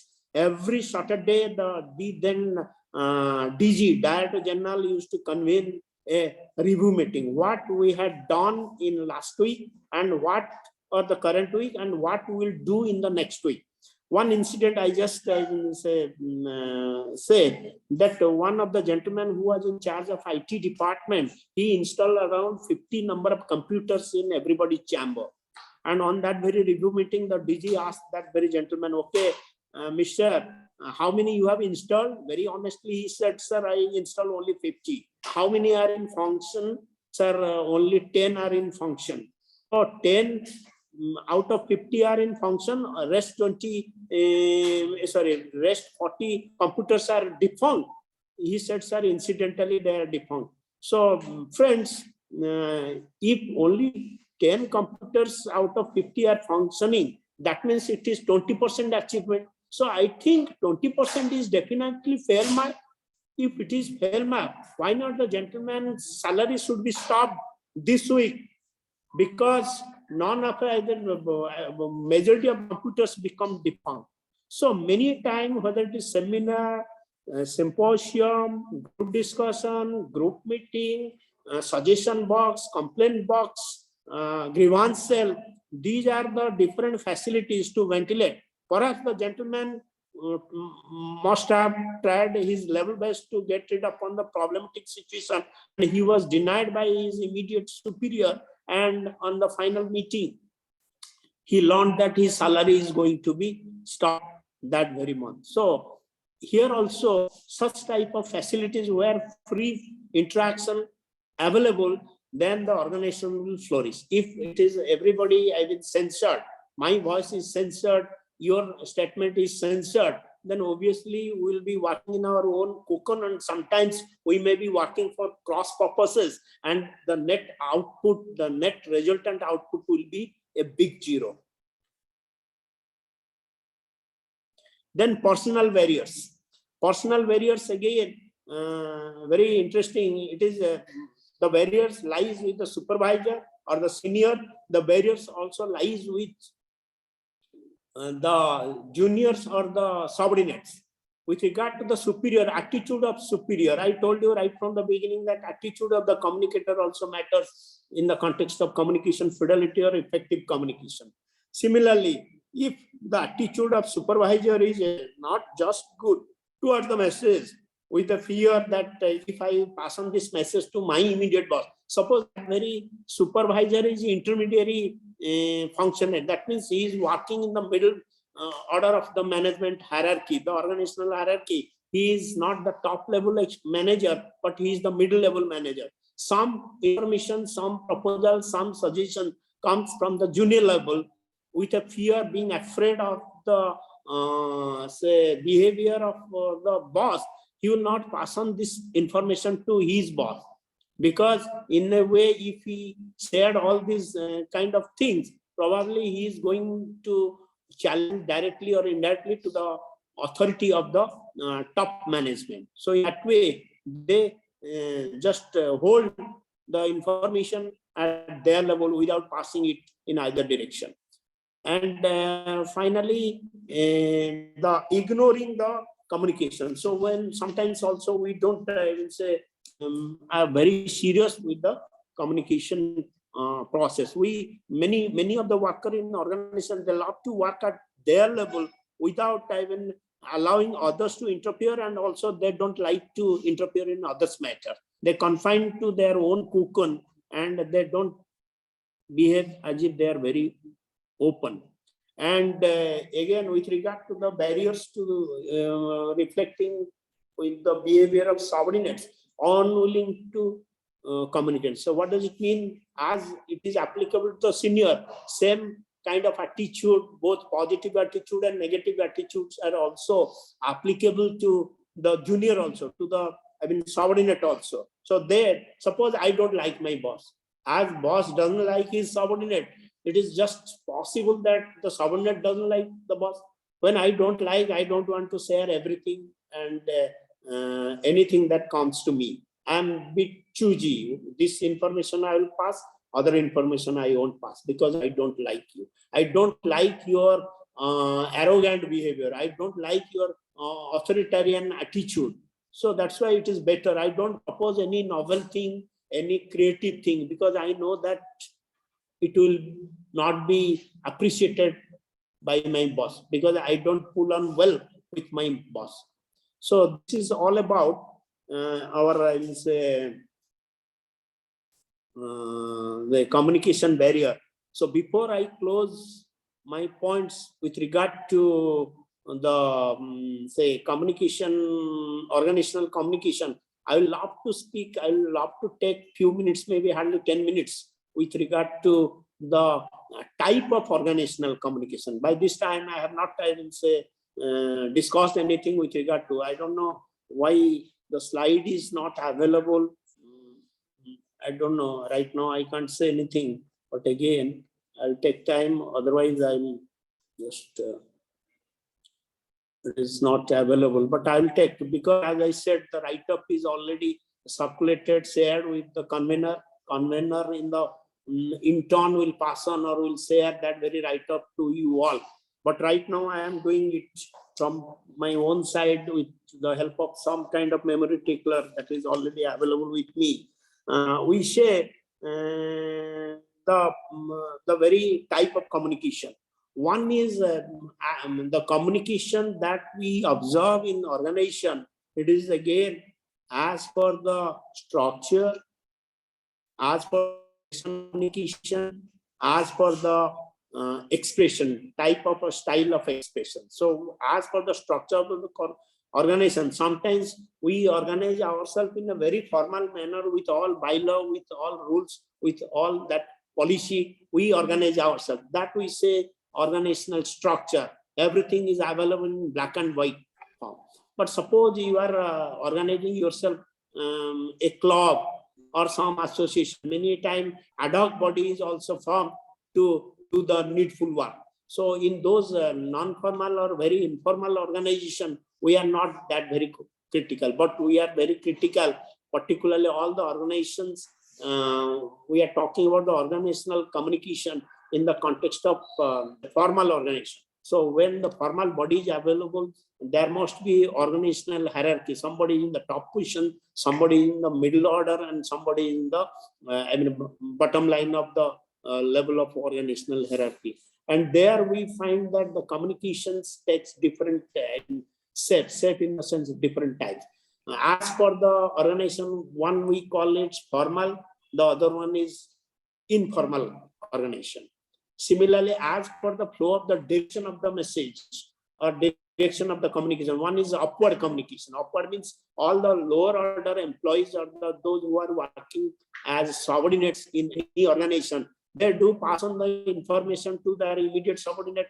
The very immediate subordinate will pass on that very information to his next above supervisor. That very supervisor will pass on the information to next above supervisor. In that way, it cropped up or it emerged or it is initiated from the bottom level to the top level. That we say what the upward communication. Similarly, the downward communication means it is again instruction. Suppose I am your boss, you all are working under me, either in single command or in a multiple command. So I am in habit of giving instructions, sharing information in form of order, written order, in form of memo, in form of notice, in form of circular. Whereas the subordinate many times share their information in form of making a note or drafting the proposal in the file. The file will move from the subordinate to the next higher level of the organizational hierarchy. And this is what we say upward and downward. And again, another communication is lateral or horizontal communication. As you know, as a teacher, you know, we believe during our school days or college days, we believe in lateral learning. Lateral learning in the sense, suppose I don't get the point of the physics problem being discussed by the so-called teacher. So definitely I will move to my friend who have already understood the very concept, the very law, the very theory, the very diagram of that, and that very circuit diagram. He will explain me the concept. So this is what lateral learning, or in our extension work, we say it, I will say lateral learning among the farmer. One farmer will pass on the information to other farmer. So similarly, the horizontal spreading of the information, the very communication, we say in any organization that we don't look at the very order, the very organizational setup. Your finance department clerk can speak to the agriculture department deputy secretary. The director agriculture or the secretary agriculture can speak pretty well to the water resources department, clerk or head clerk or deputy secretary on it. So there is cross communication. Cross communication means not exactly cross communication. That is lateral. That means I am comfortable. Suppose I am the section officer in my department, and one of you, another section officer in other department. I feel comfortable to pass on the information to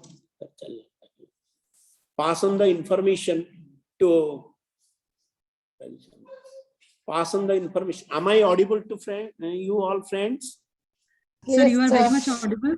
Sir, can I share your screen, sir, from this side? Yeah, no problem, no problem. So because I don't know how it is skipped. How it is skipped, I don't know. You just help our esteemed participant because. Sure, sir. I'm trying from my side, and you can go on, sir. Okay. Because I understand I am asked, officially to close it by 12:30. Another 10 minutes left in my watch, and hopefully I may to work for further another 15 minutes. Maybe I will just take your class for another 15 minutes more. In that way, you can say 12:45 I will close, because officially in your literature and up to that very brochure, information brochure, it is mentioned from 11 to 12:30. It is already 12:20. So with the permission of the convener. Please go ahead. It's very interesting, sir. We want to learn. Okay. So now is say diagonal communication.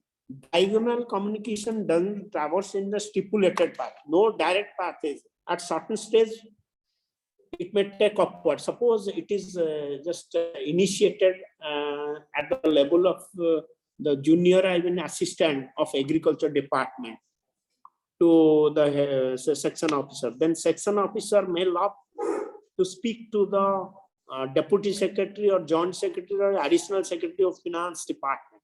Finance department in turn may speak to the another functionary of other department, and suddenly it comes down. So sometimes when we talk about the very diagonal communication is sometimes it is upward, sometimes it is sideward, or you can say left side or right side it will move, then again suddenly it will come down, and again will move in upward direction. So there is no clear cut path so far as your diagonal communication is concerned. But one thing in lateral or horizontal communication is that we are very comfortable with our same cadre, or we all are working in one department. There is no problem. We are well acquainted with each other. But maybe when I speak to the revenue department people or forest department people, I am not that very well acquainted or known to those functionaries. So that's why horizontal communication always happening in the same cadre or in the same department. Cadre means your secretary, let us say Ajanta is secretary women and child development, and myself agriculture secretary. There is no point. We can speak very comfortably to each other because we are at the same level. Neither Ajanta is deputy secretary or section officer, nor me. She is secretary, principal secretary, me also principal secretary. So in that way, when the level is equal, obviously we are comfortable in organizational setup to speak to each other. And another is say, as for the expression of or body language. So body language is expression is mode of expression. It is whether it is oral communication, whether it is written communication, and whether it is non-verbal communication. So non-verbal, you know, many times I have seen, because I am a serious movie goers, I have seen 2 silent movie. One is Khamoshi, the other one I don't remember. So that means we say in our communication the language of silence. Without uttering a single word, you speak many things. So your silence speaks a lot. So don't say that for anything for communication to take place, we have to speak aloud. Many times our silence also speaks something, communicating something who observer. So the normal communication, your eye contact, your gesture, your sitting style, your hand movements, your lip movements, your tilting of head or neck, your closeness. Suppose while I used to take class, I found comfortable when I'm very close to my esteemed students. When I'm far away, I don't feel that very comfortness. So in a way, all these matters. So in organizational communications, many times we have seen that the boss or the head, in bank also we have seen, I observed in one bank that the manager, the branch manager was sitting inside the cash counter and just distributing money to all those who are directly standing on the queue and taking money by exchange of check.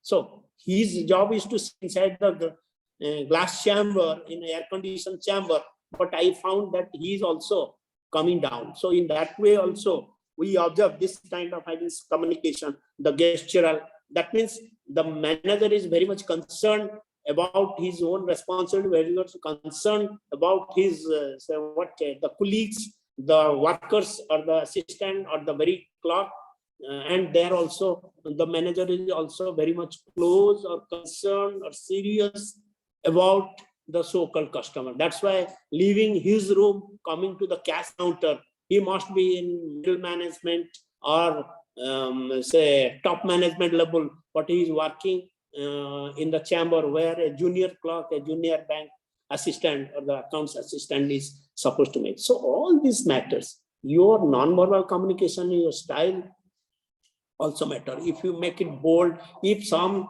news is appearing on the front page, you feel happy. That means the reporting agency or the newspaper agency is maximum, importance to you.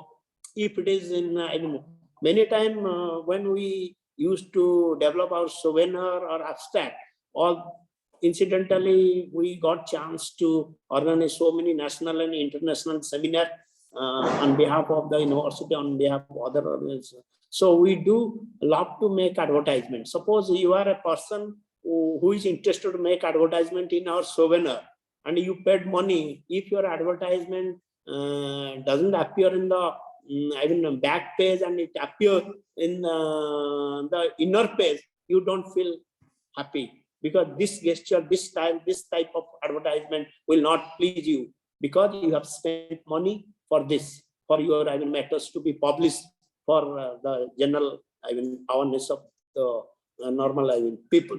So in that way, we see that it is again the verbal, the non-verbal, and also the written also. So this is all about what I wanted to share with you. And I know because of the problems, machinery problem or machinery breakdown, my own laptop is not functioning. I took the help of one of my colleagues' laptop. I'm doing the doing the job, and hardly I will take only another 10 to 15 minutes, then we will call it a day. So with this, I move to our next slide.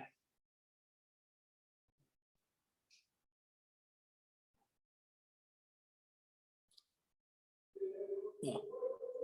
Public communication, because the title not only organizational communication, it is blended or tagged with public communication. So if we discuss this course, this topic, hopefully many of you will infer that what the extra Parasar sir is telling, it is all about the mass communication.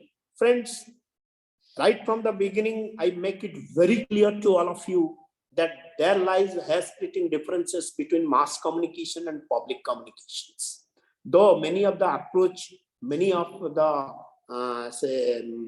channels we are following as we used to follow in mass communication, the many of such ideas are also there in public communication. But there lies, as I said, one point of difference between public communication, your mass communication.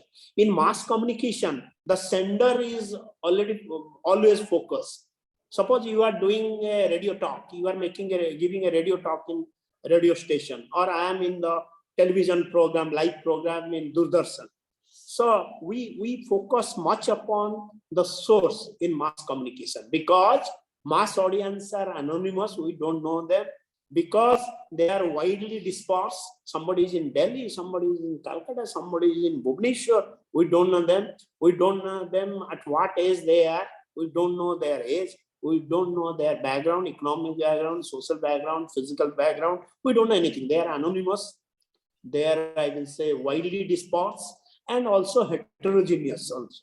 So for heterogeneous, anonymous, and widely spread audience, we take all the possible measures. We don't, I will say, give a chance that our message should be wrongly interpreted or received, so that there won't be any tal se tal mila. So we focus much on the source. But on the other hand, when I say public communication, we focus much upon the receiver, who are receiving our message, who are at the receiving end. So what does it mean? And most likely, when we speak about public communication, you are all exposed to varieties of communication, that to public communication in nature. You can categorize them, you can put them under the banner of public communications. Once I started citing example about public communication, I hope you will appreciate my point,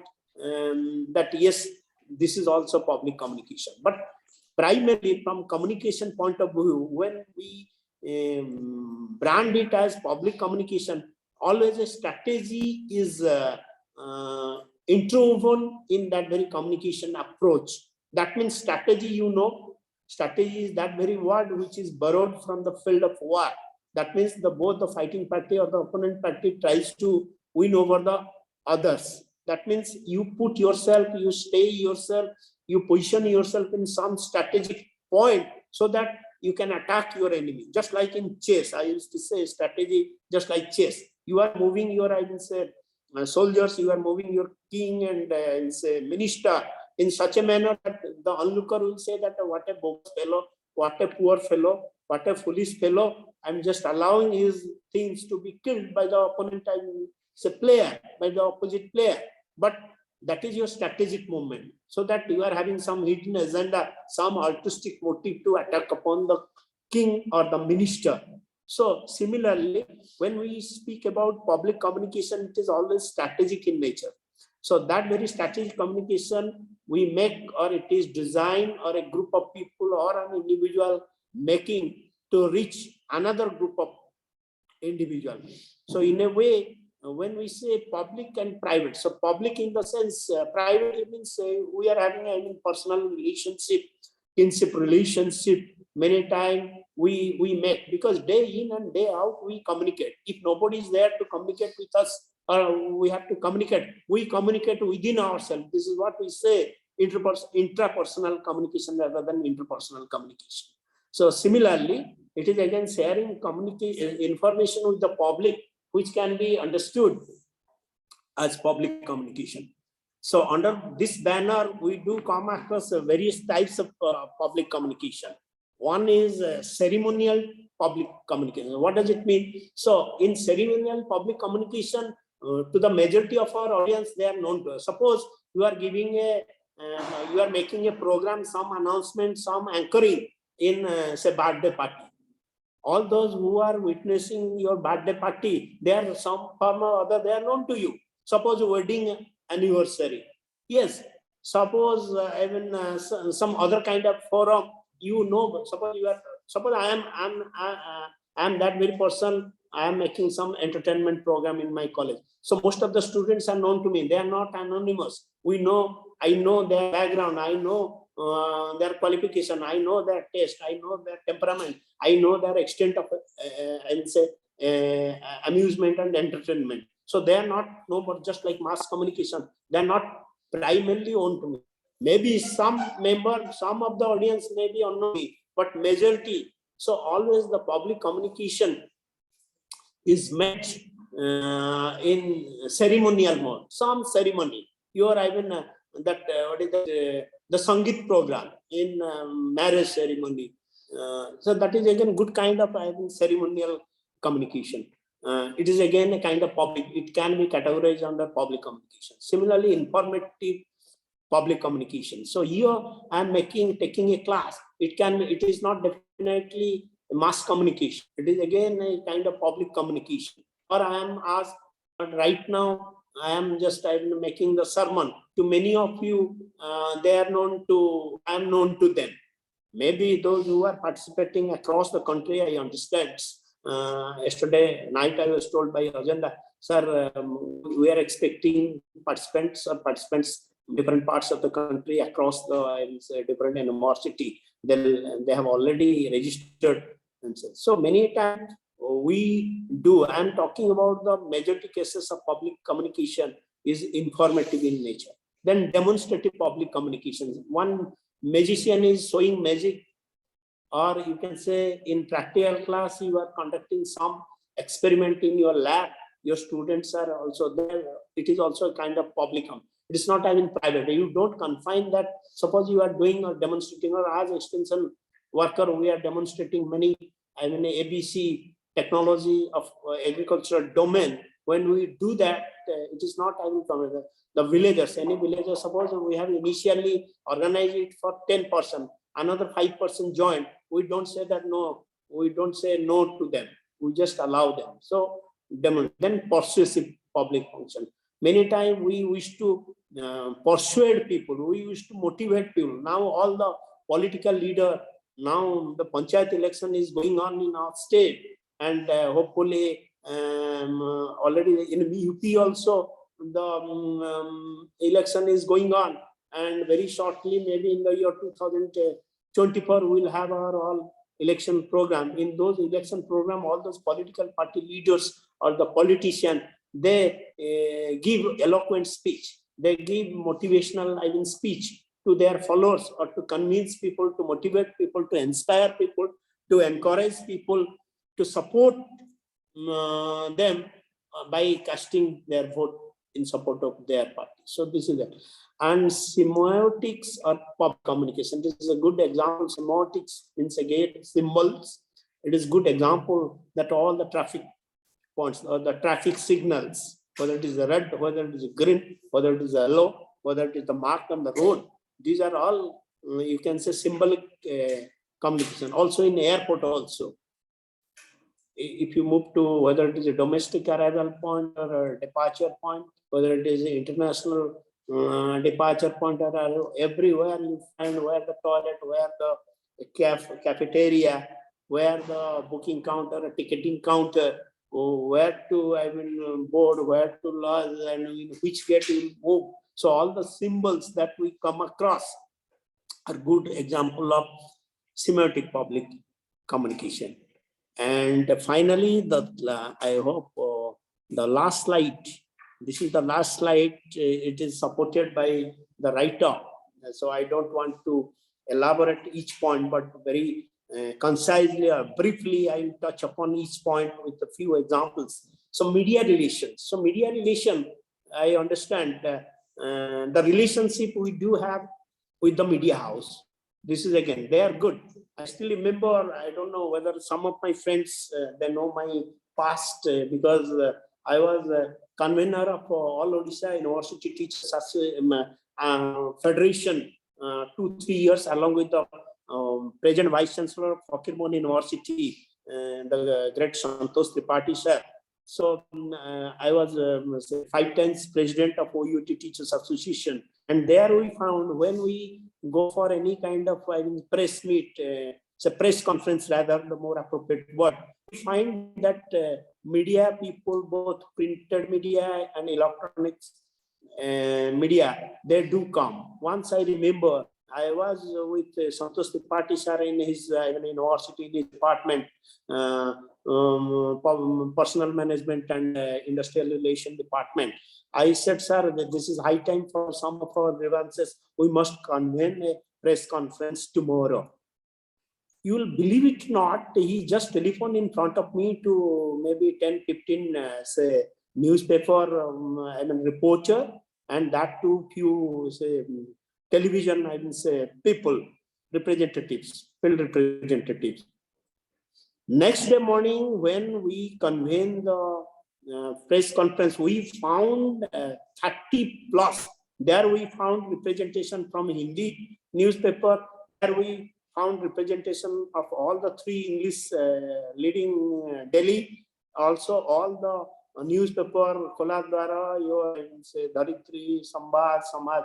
So this is because he is having personal relationship with the media people. So many times the technique of making something public or sharing something in public, you have to depend upon such media people, whether it is printed mass media or electronic mass media. So for that, many times your personal relation matters a lot. So this is what I say, the media relation. Similarly, advertorials means advertisement, all your advertisements. So many times the organization, suppose you are having one business organization, you are working in a corporate sector. So the corporate house, they never mind in spending money for advertising their products and services. So they do employ, they do engage, they do entrust such type of people who are good in media, or you can say the media specialists. They do research day in and day out. How best they will project things so that it will attract the audience in general, and the public will be attracted in favor of their services, in favor of their product. And nowadays, you all, the present generation, or I should say the present millennia, they are well versed with the social media, whether it's Facebook, Twitter, Instagram, blog, YouTube. So any such platform we do use, and this is also possible in this era in the context of public communication. And newsletter also. Many institutions, I understand our own OUT does publish newsletter every month. And also all our Krishi Vigyan Kendra, that is the extension outfit of State Agriculture University like OUT. Each we are having 30 say Krishi Vigyan Kendra under the administrative control of OUT, Odisha University of Agriculture Technology, and 2 under ICR system. One is at SIPA, Central Institute of Freshwater Agriculture, and another is NRI, Rice Resource Institute, Cuttack. And the third one is your say SOA, Central Institute of Women in Agriculture, earlier known as National Research Center for Women in Agriculture. NRCW. All they do have their own newsletter every month come. So newsletter is also good, I will say medium to publicize the thing in your favor or in the favor of your organization. Similarly, brochure and catalog, the information brochure, the very catalog. Suppose you are having a business or a paints business. So when expected customer come to your office or come to your selling point, you open the catalogs or you send the catalogs. Not many times we teacher, I personally myself several times received catalogs of publications from different publishers. They do, I mean, they do send it, I mean, free of cost. So my table many a time flooded with those catalogs, reflecting the newly released book, the newly, I will say, written book by different veteran authors across the country on different subjects. Similar business event again, you have seen, because as I understand, many of our participants, they are joining from different parts of the country, particularly the metros, city of the country, and even our Bhubaneswar also, we do have good say, shopping mall. The recent one we have, it is Esplanade.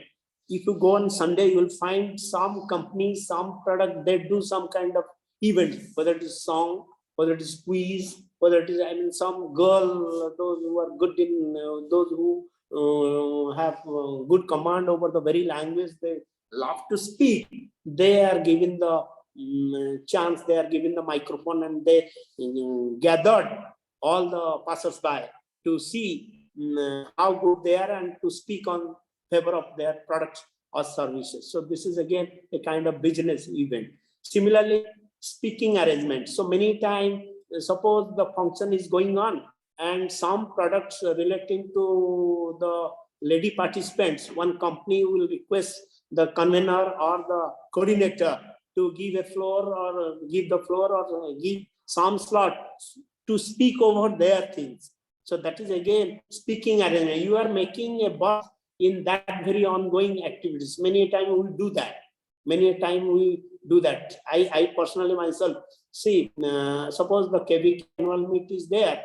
I wish to share something relating to our association activities. I request the concerned, I will say, person who is monitoring the entire thing. He will allow, okay, sir, come and speak to our, because we, incidental, as I told you, I always give my own example.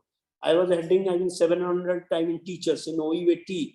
Teachers, we mean extension specialists, our research scientists, as well as the teaching profession per se.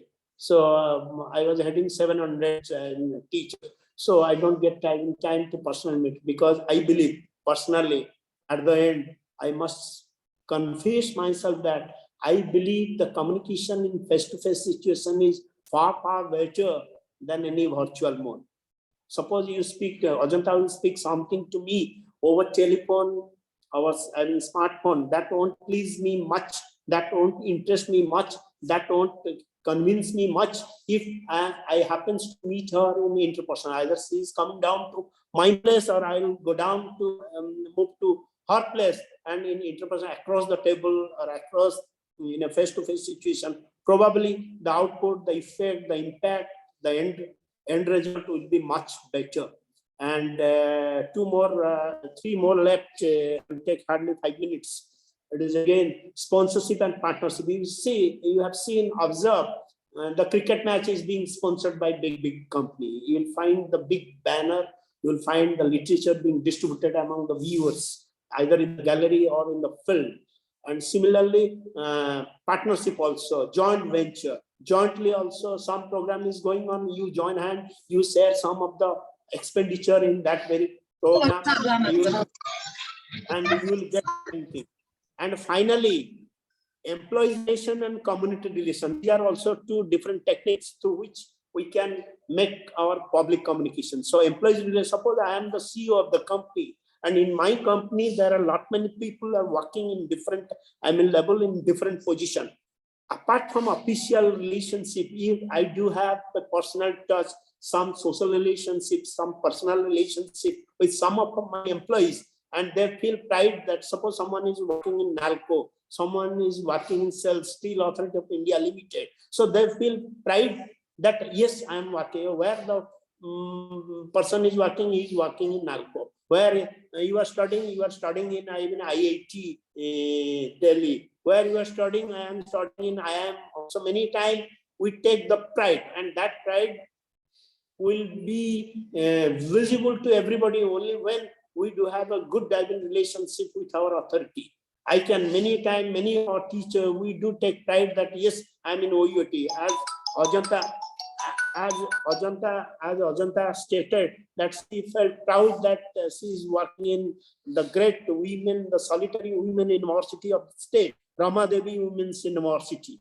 So many times we take pride of our organization, and that is possible when the in-house situation is very good, very conducive, very coherent, very cordial. And that relationship to make communication more effective, more smooth, more accurate, such type of relationship matter a lot. And finally, the communication, community relation. As you found, many of the corporate sector, those who know a little bit about the management subject, they know one such term is CSR, corporate social responsibility. That very corporate social responsibility speaks a lot about the relationship that is existing, that is formed, that is observed between that very body, that very organization, that very corporation with that of the common people of the locality. If you are in touch with the normal, the general public of the locality, obviously at the time of tight corner, in the time of any contingency or you can say emergency situation, they will come to your rescue. They will come to your rescue. And again, you feel comfortable when the community, when the local people are having great support for your organization. So I think I have spoken what I wanted to share with you. And before I close, I say I may be excused for those, I will say, interruption in between. Sometimes I am not visible. I was not visible. Sometimes I was not audible for a couple of minutes. Sometimes my slides also went out. So bearing this kind of machinery problem, rather hardware problem, I tried my level best to share everything in software dimensions. And for your additional reading, I request our convener, Dr. Ajanta Nayak, a blue-eyed student, to share everything to you, so that in backup situation or in leisure time, you can go between the line and you will appreciate the things that I have already shared with you. With this, once again, I thank everybody from the core of my heart that with patience they listen. Many of you, there are first time they are just witnessing my input, and I should not forget that it is only the Rama Devi University, because friends, my last line with Rama Devi University, before it took the shape of university, I had a relation, I did have academic relationship with Rama Devi College, because incidentally one of my cousin sisters, she was associate professor in home science department, and she used to call me very then and now for every semester to deal with extension education course, because this course is taught to the students of postgraduate, I will say home science students, and some of them they opted for extension education, some of them for nutrition and your other management courses. So those who happened to join extension education course, I was the resource person.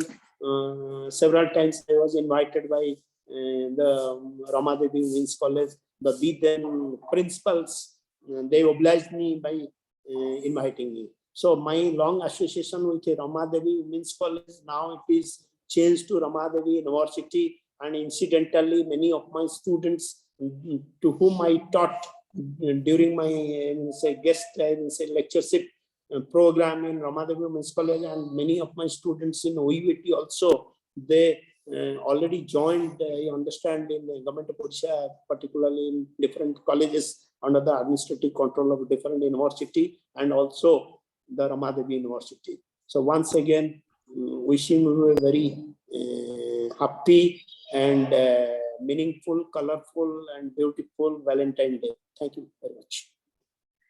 Thank you, sir. I must say that this is an outstanding session. The great learnings from you, as always. I felt like personally that I'm in the classroom as roll number 14. So great practical. I remember, sir. You know, many of your students are here also. Yeah. So they are attending online. Yes, sir. Sir, you have cited also, great practical experiences, as always that you say, and narrated with some amazing, insights. And I think it was a cracker day one for all of us. So now I would like to request Dr. Subhangi Sahu to moderate the session. Dr. Subhangi, over to you. Dr. Subhangi, are you there?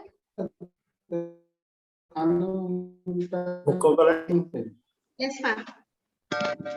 Okay.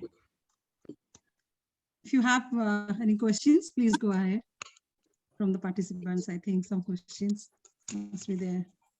Yes, ma'am. A very good afternoon, sir. And this is Shubhangi. And thanks a lot for this very lively session. The examples which you have put forth and the way you have explained that really shows your passion for this subject, sir. A few questions which have been shared by the participants. I'll just share it with you. Sure. First question. What are the greatest challenges in organizational communication? Greatest challenges. Yes, sir. Okay. So far as the organizational communication is concerned, nowadays you'll find that this is the era of ICT, information and communication technology. I observe those organizations who are just recruiting the young blood, infusing the young blood to the organization. They are comfortable with the latest gadgets in the context of ICT, information and communication technology. But the old employees, they are not well versed, and in the process, some of them are getting acclimatized or acquainted with these kind of gadgets. But I believe every communication, if you ask me personally, any topic, any product, suppose I am a salesperson, I think with this example, my esteemed participant will get the answer of their question. Suppose I am a salesperson in a grocery shop, fine. You came to that very shop and asked me for arhar dal, fine. So I said, yes, okay, please give me the best quality dal. But incidentally, I don't show so much of smartness if the arhar dal is not of that very quality. But I will definitely smarten up and urge upon you to take the dal if I am strongly convinced about that very product. So when we speak, we must be very much convinced about the message. Now coming to the organizational communication, many times we are in habit, you see many times, many research articles, many observations reported that a no culture is prevailing everywhere. But with the no culture, there are certain groups who do wonderful things, who do, I will say, marvelous things. So they must be properly motivated. They must be given proper incentive in organization so that others will follow. See, communication, organizational communication, though we discussed it in a very, I will say, definite, I will say, framework, inside definite framework, but communication, to me, it takes place day in and day out. When you are in the organization, you are out of the organization, you are in the office, you are in the home every day. So we are not even free at any point of time, that very common. So the challenge, I say that whatever we say, believe, because right? That's why it was not in my mind till yesterday night. Today I thought that if at the beginning I speak something, say salient points or key points about the effective communication, that holds good in home situation, that holds good in private, I will say, organization, that holds good in organizational, very formal organization, or for that matter in our office also. So we must take care of all those things. As I said, to answer your question, the very communication skill, you must be able to write, you must be able to speak, you must be able to paint, you must be able to draw. Then what you will draw, what you will paint, what you will write, what you will speak, that depends upon your thoughts.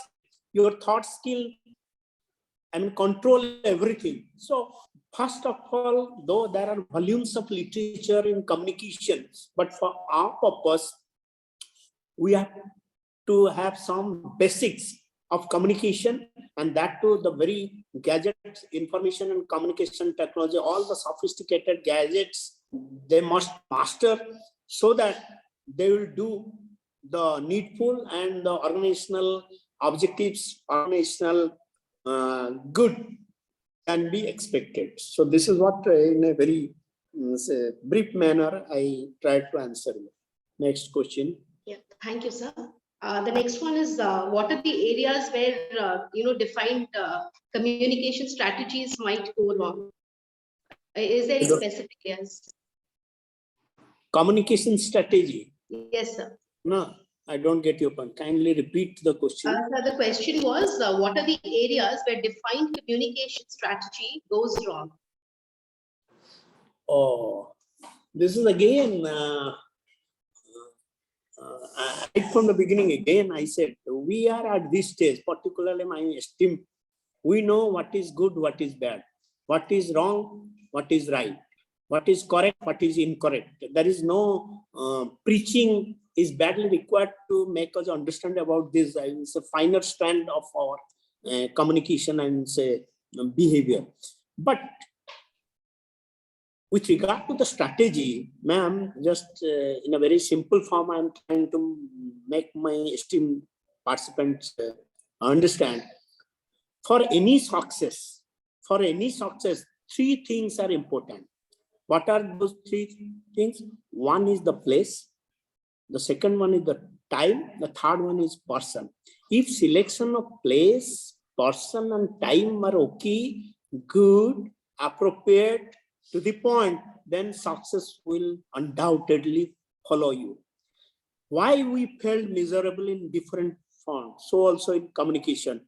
Maybe, perhaps, suppose time is okay, the person is okay, but the place is not okay. I'm talking everything in the context of communication. Sometimes place is okay, time is okay, but the receiver is not the right person. That's why we fail.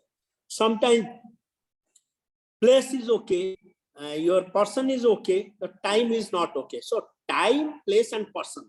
Selection, the strategy always hovering around time, place, and person. If selection of right time, selection of right person, selection of right place is there, is certain, then your strategy won't fail you. So it depends on the very communicator, it depends upon the so-called organization, those who are in the helm of the affairs, to make communication more vibrant, more visible, more effective and dynamic.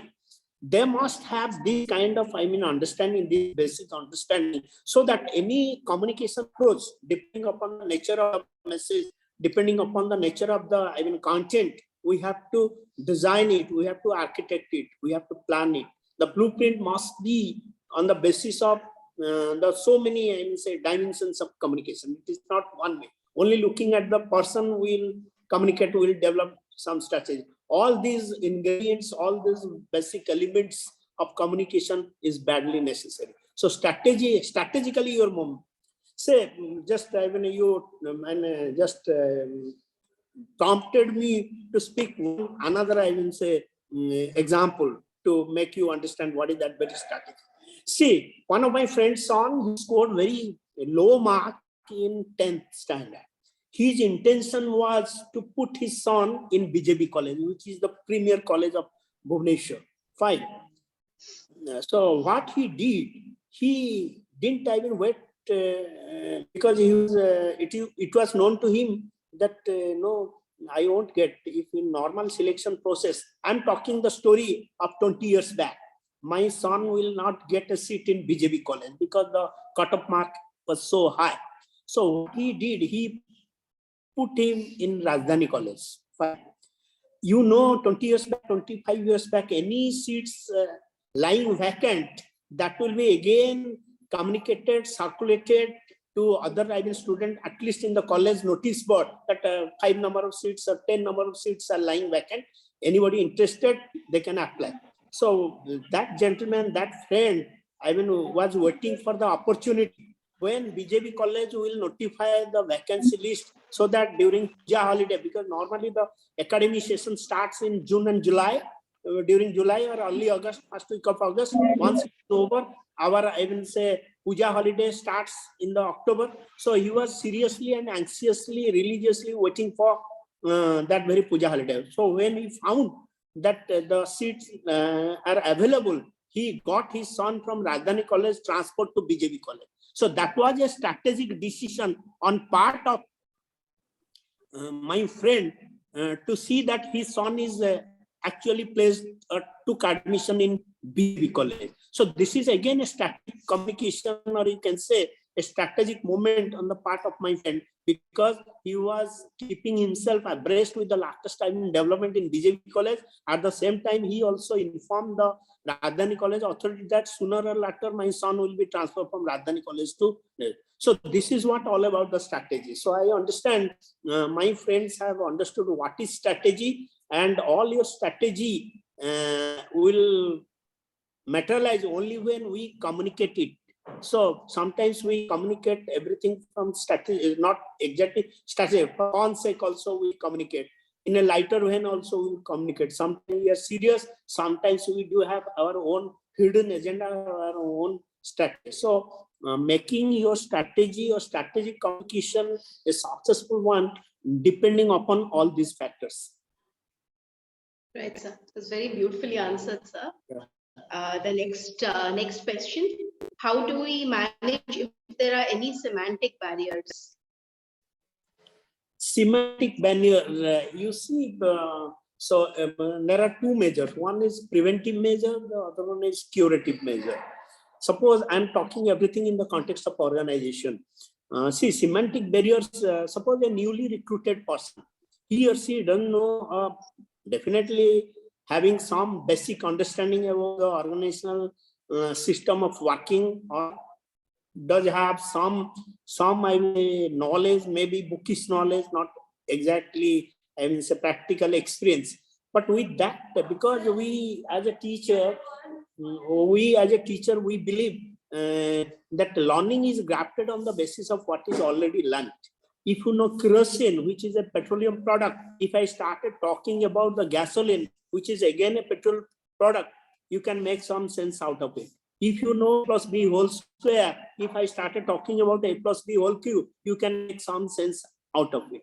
If similarly, if those newly recruited personnel joining or inducted to the organization, it is the first and foremost duty of that very organization is to speak, orient him, maybe in the form of, because in earlier days we did have probationary officers, I mean, somebody must be in probation. So during that probational period or probation period, or you can say in training or orientation training, all the jargons, all the rules and regulations, just like the IAS probationary, just like the Odisha civil servant probationaries, they are inducted with all the rules, regulations, and words, jargons, and whatnot.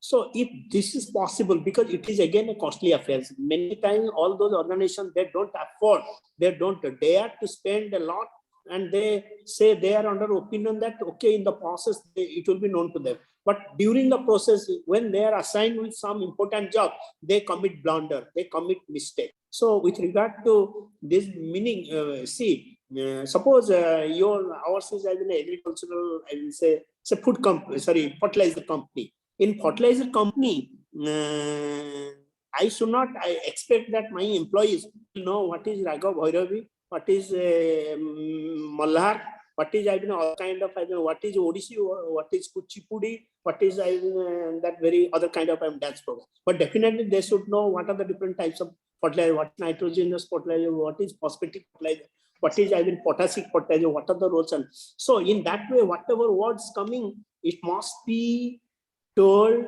very meticulously, very systematically, because communication depends upon the very language, the code, because it is effective only when your message is very appropriate message and that is being properly decoded or interpreted at the receiving end. And for that, we should not leave any stone unturned with regard to the content of the message, with regard to the code, the symbol of the message, with regard to the treatment. Treatment means with permutation and combination, whether we'll mark it in red ink or green ink or even say brown ink, that depends upon our taste, that depends upon.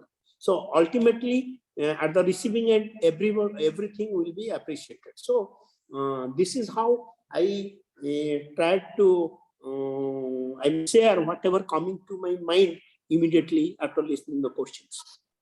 Okay, sir. So the last question, does perception of a person actually play a role in strategic communication? I don't get again, kindly repeat. Does the perception of a person play a role in strategic communication? Perception. Yes. I got your point.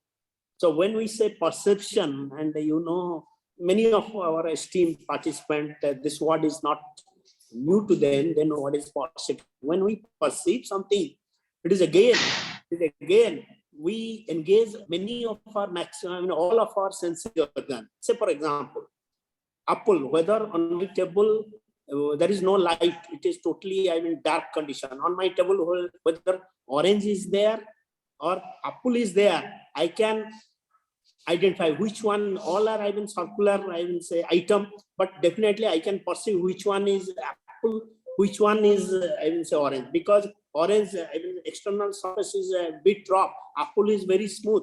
Orange smell is different, apple smell is different, and again you won't get say peduncle over the orange fruit always. So by touching, by smelling, by sensing with the sensory organ, I can say which one is orange, which one is apple.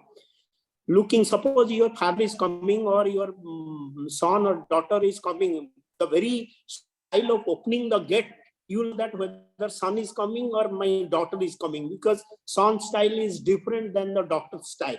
So perception matters a lot in strategic communication. If you know the very anatomy, if you know the very arteries, if you know the very veins, if you know the internal fabrics or the very social fabrics, and perceiving the social fabrics, perceiving the behavior in all possible dimensions, I bet I'm very sure, I'm pretty sure that your strategy will definitely land you in a successful situation. So as you rightly said, or some of the participants, they want to clarify whether strategy matters in communication. Yes, and that too, strategic communication always matters. Thank you. Okay, sir. Thank you, sir. That was the last question for today. Thanks a lot for this, for giving us the time and answering our questions so patiently. Okay, thank you. Yeah, thank you, sir. So we'll end the session here. Thank you so much, sir. Thank you for joining us today. We will definitely look forward to your presence in future programs. Thank you so much. But Yes, you think, Ajanta, when physical offline mode will be there, you try to, because I don't enjoy online. I enjoy always offline. I know you, sir. I know you. Okay. Thanks a lot. Thank you so much, sir. Thanks a lot. Thank you. Subhangi ma'am, you can go ahead. Hello, Subhangi ma'am, are you there? Yes, ma'am. Yeah, you were telling something. no, requesting all the participants to kindly join tomorrow. You can join us at 11, and we'll be having more interesting sessions like this. So happy learning to all of you. We'll see you again tomorrow. Thank you. Thank you, everyone. So let's end the meeting now. Thank you.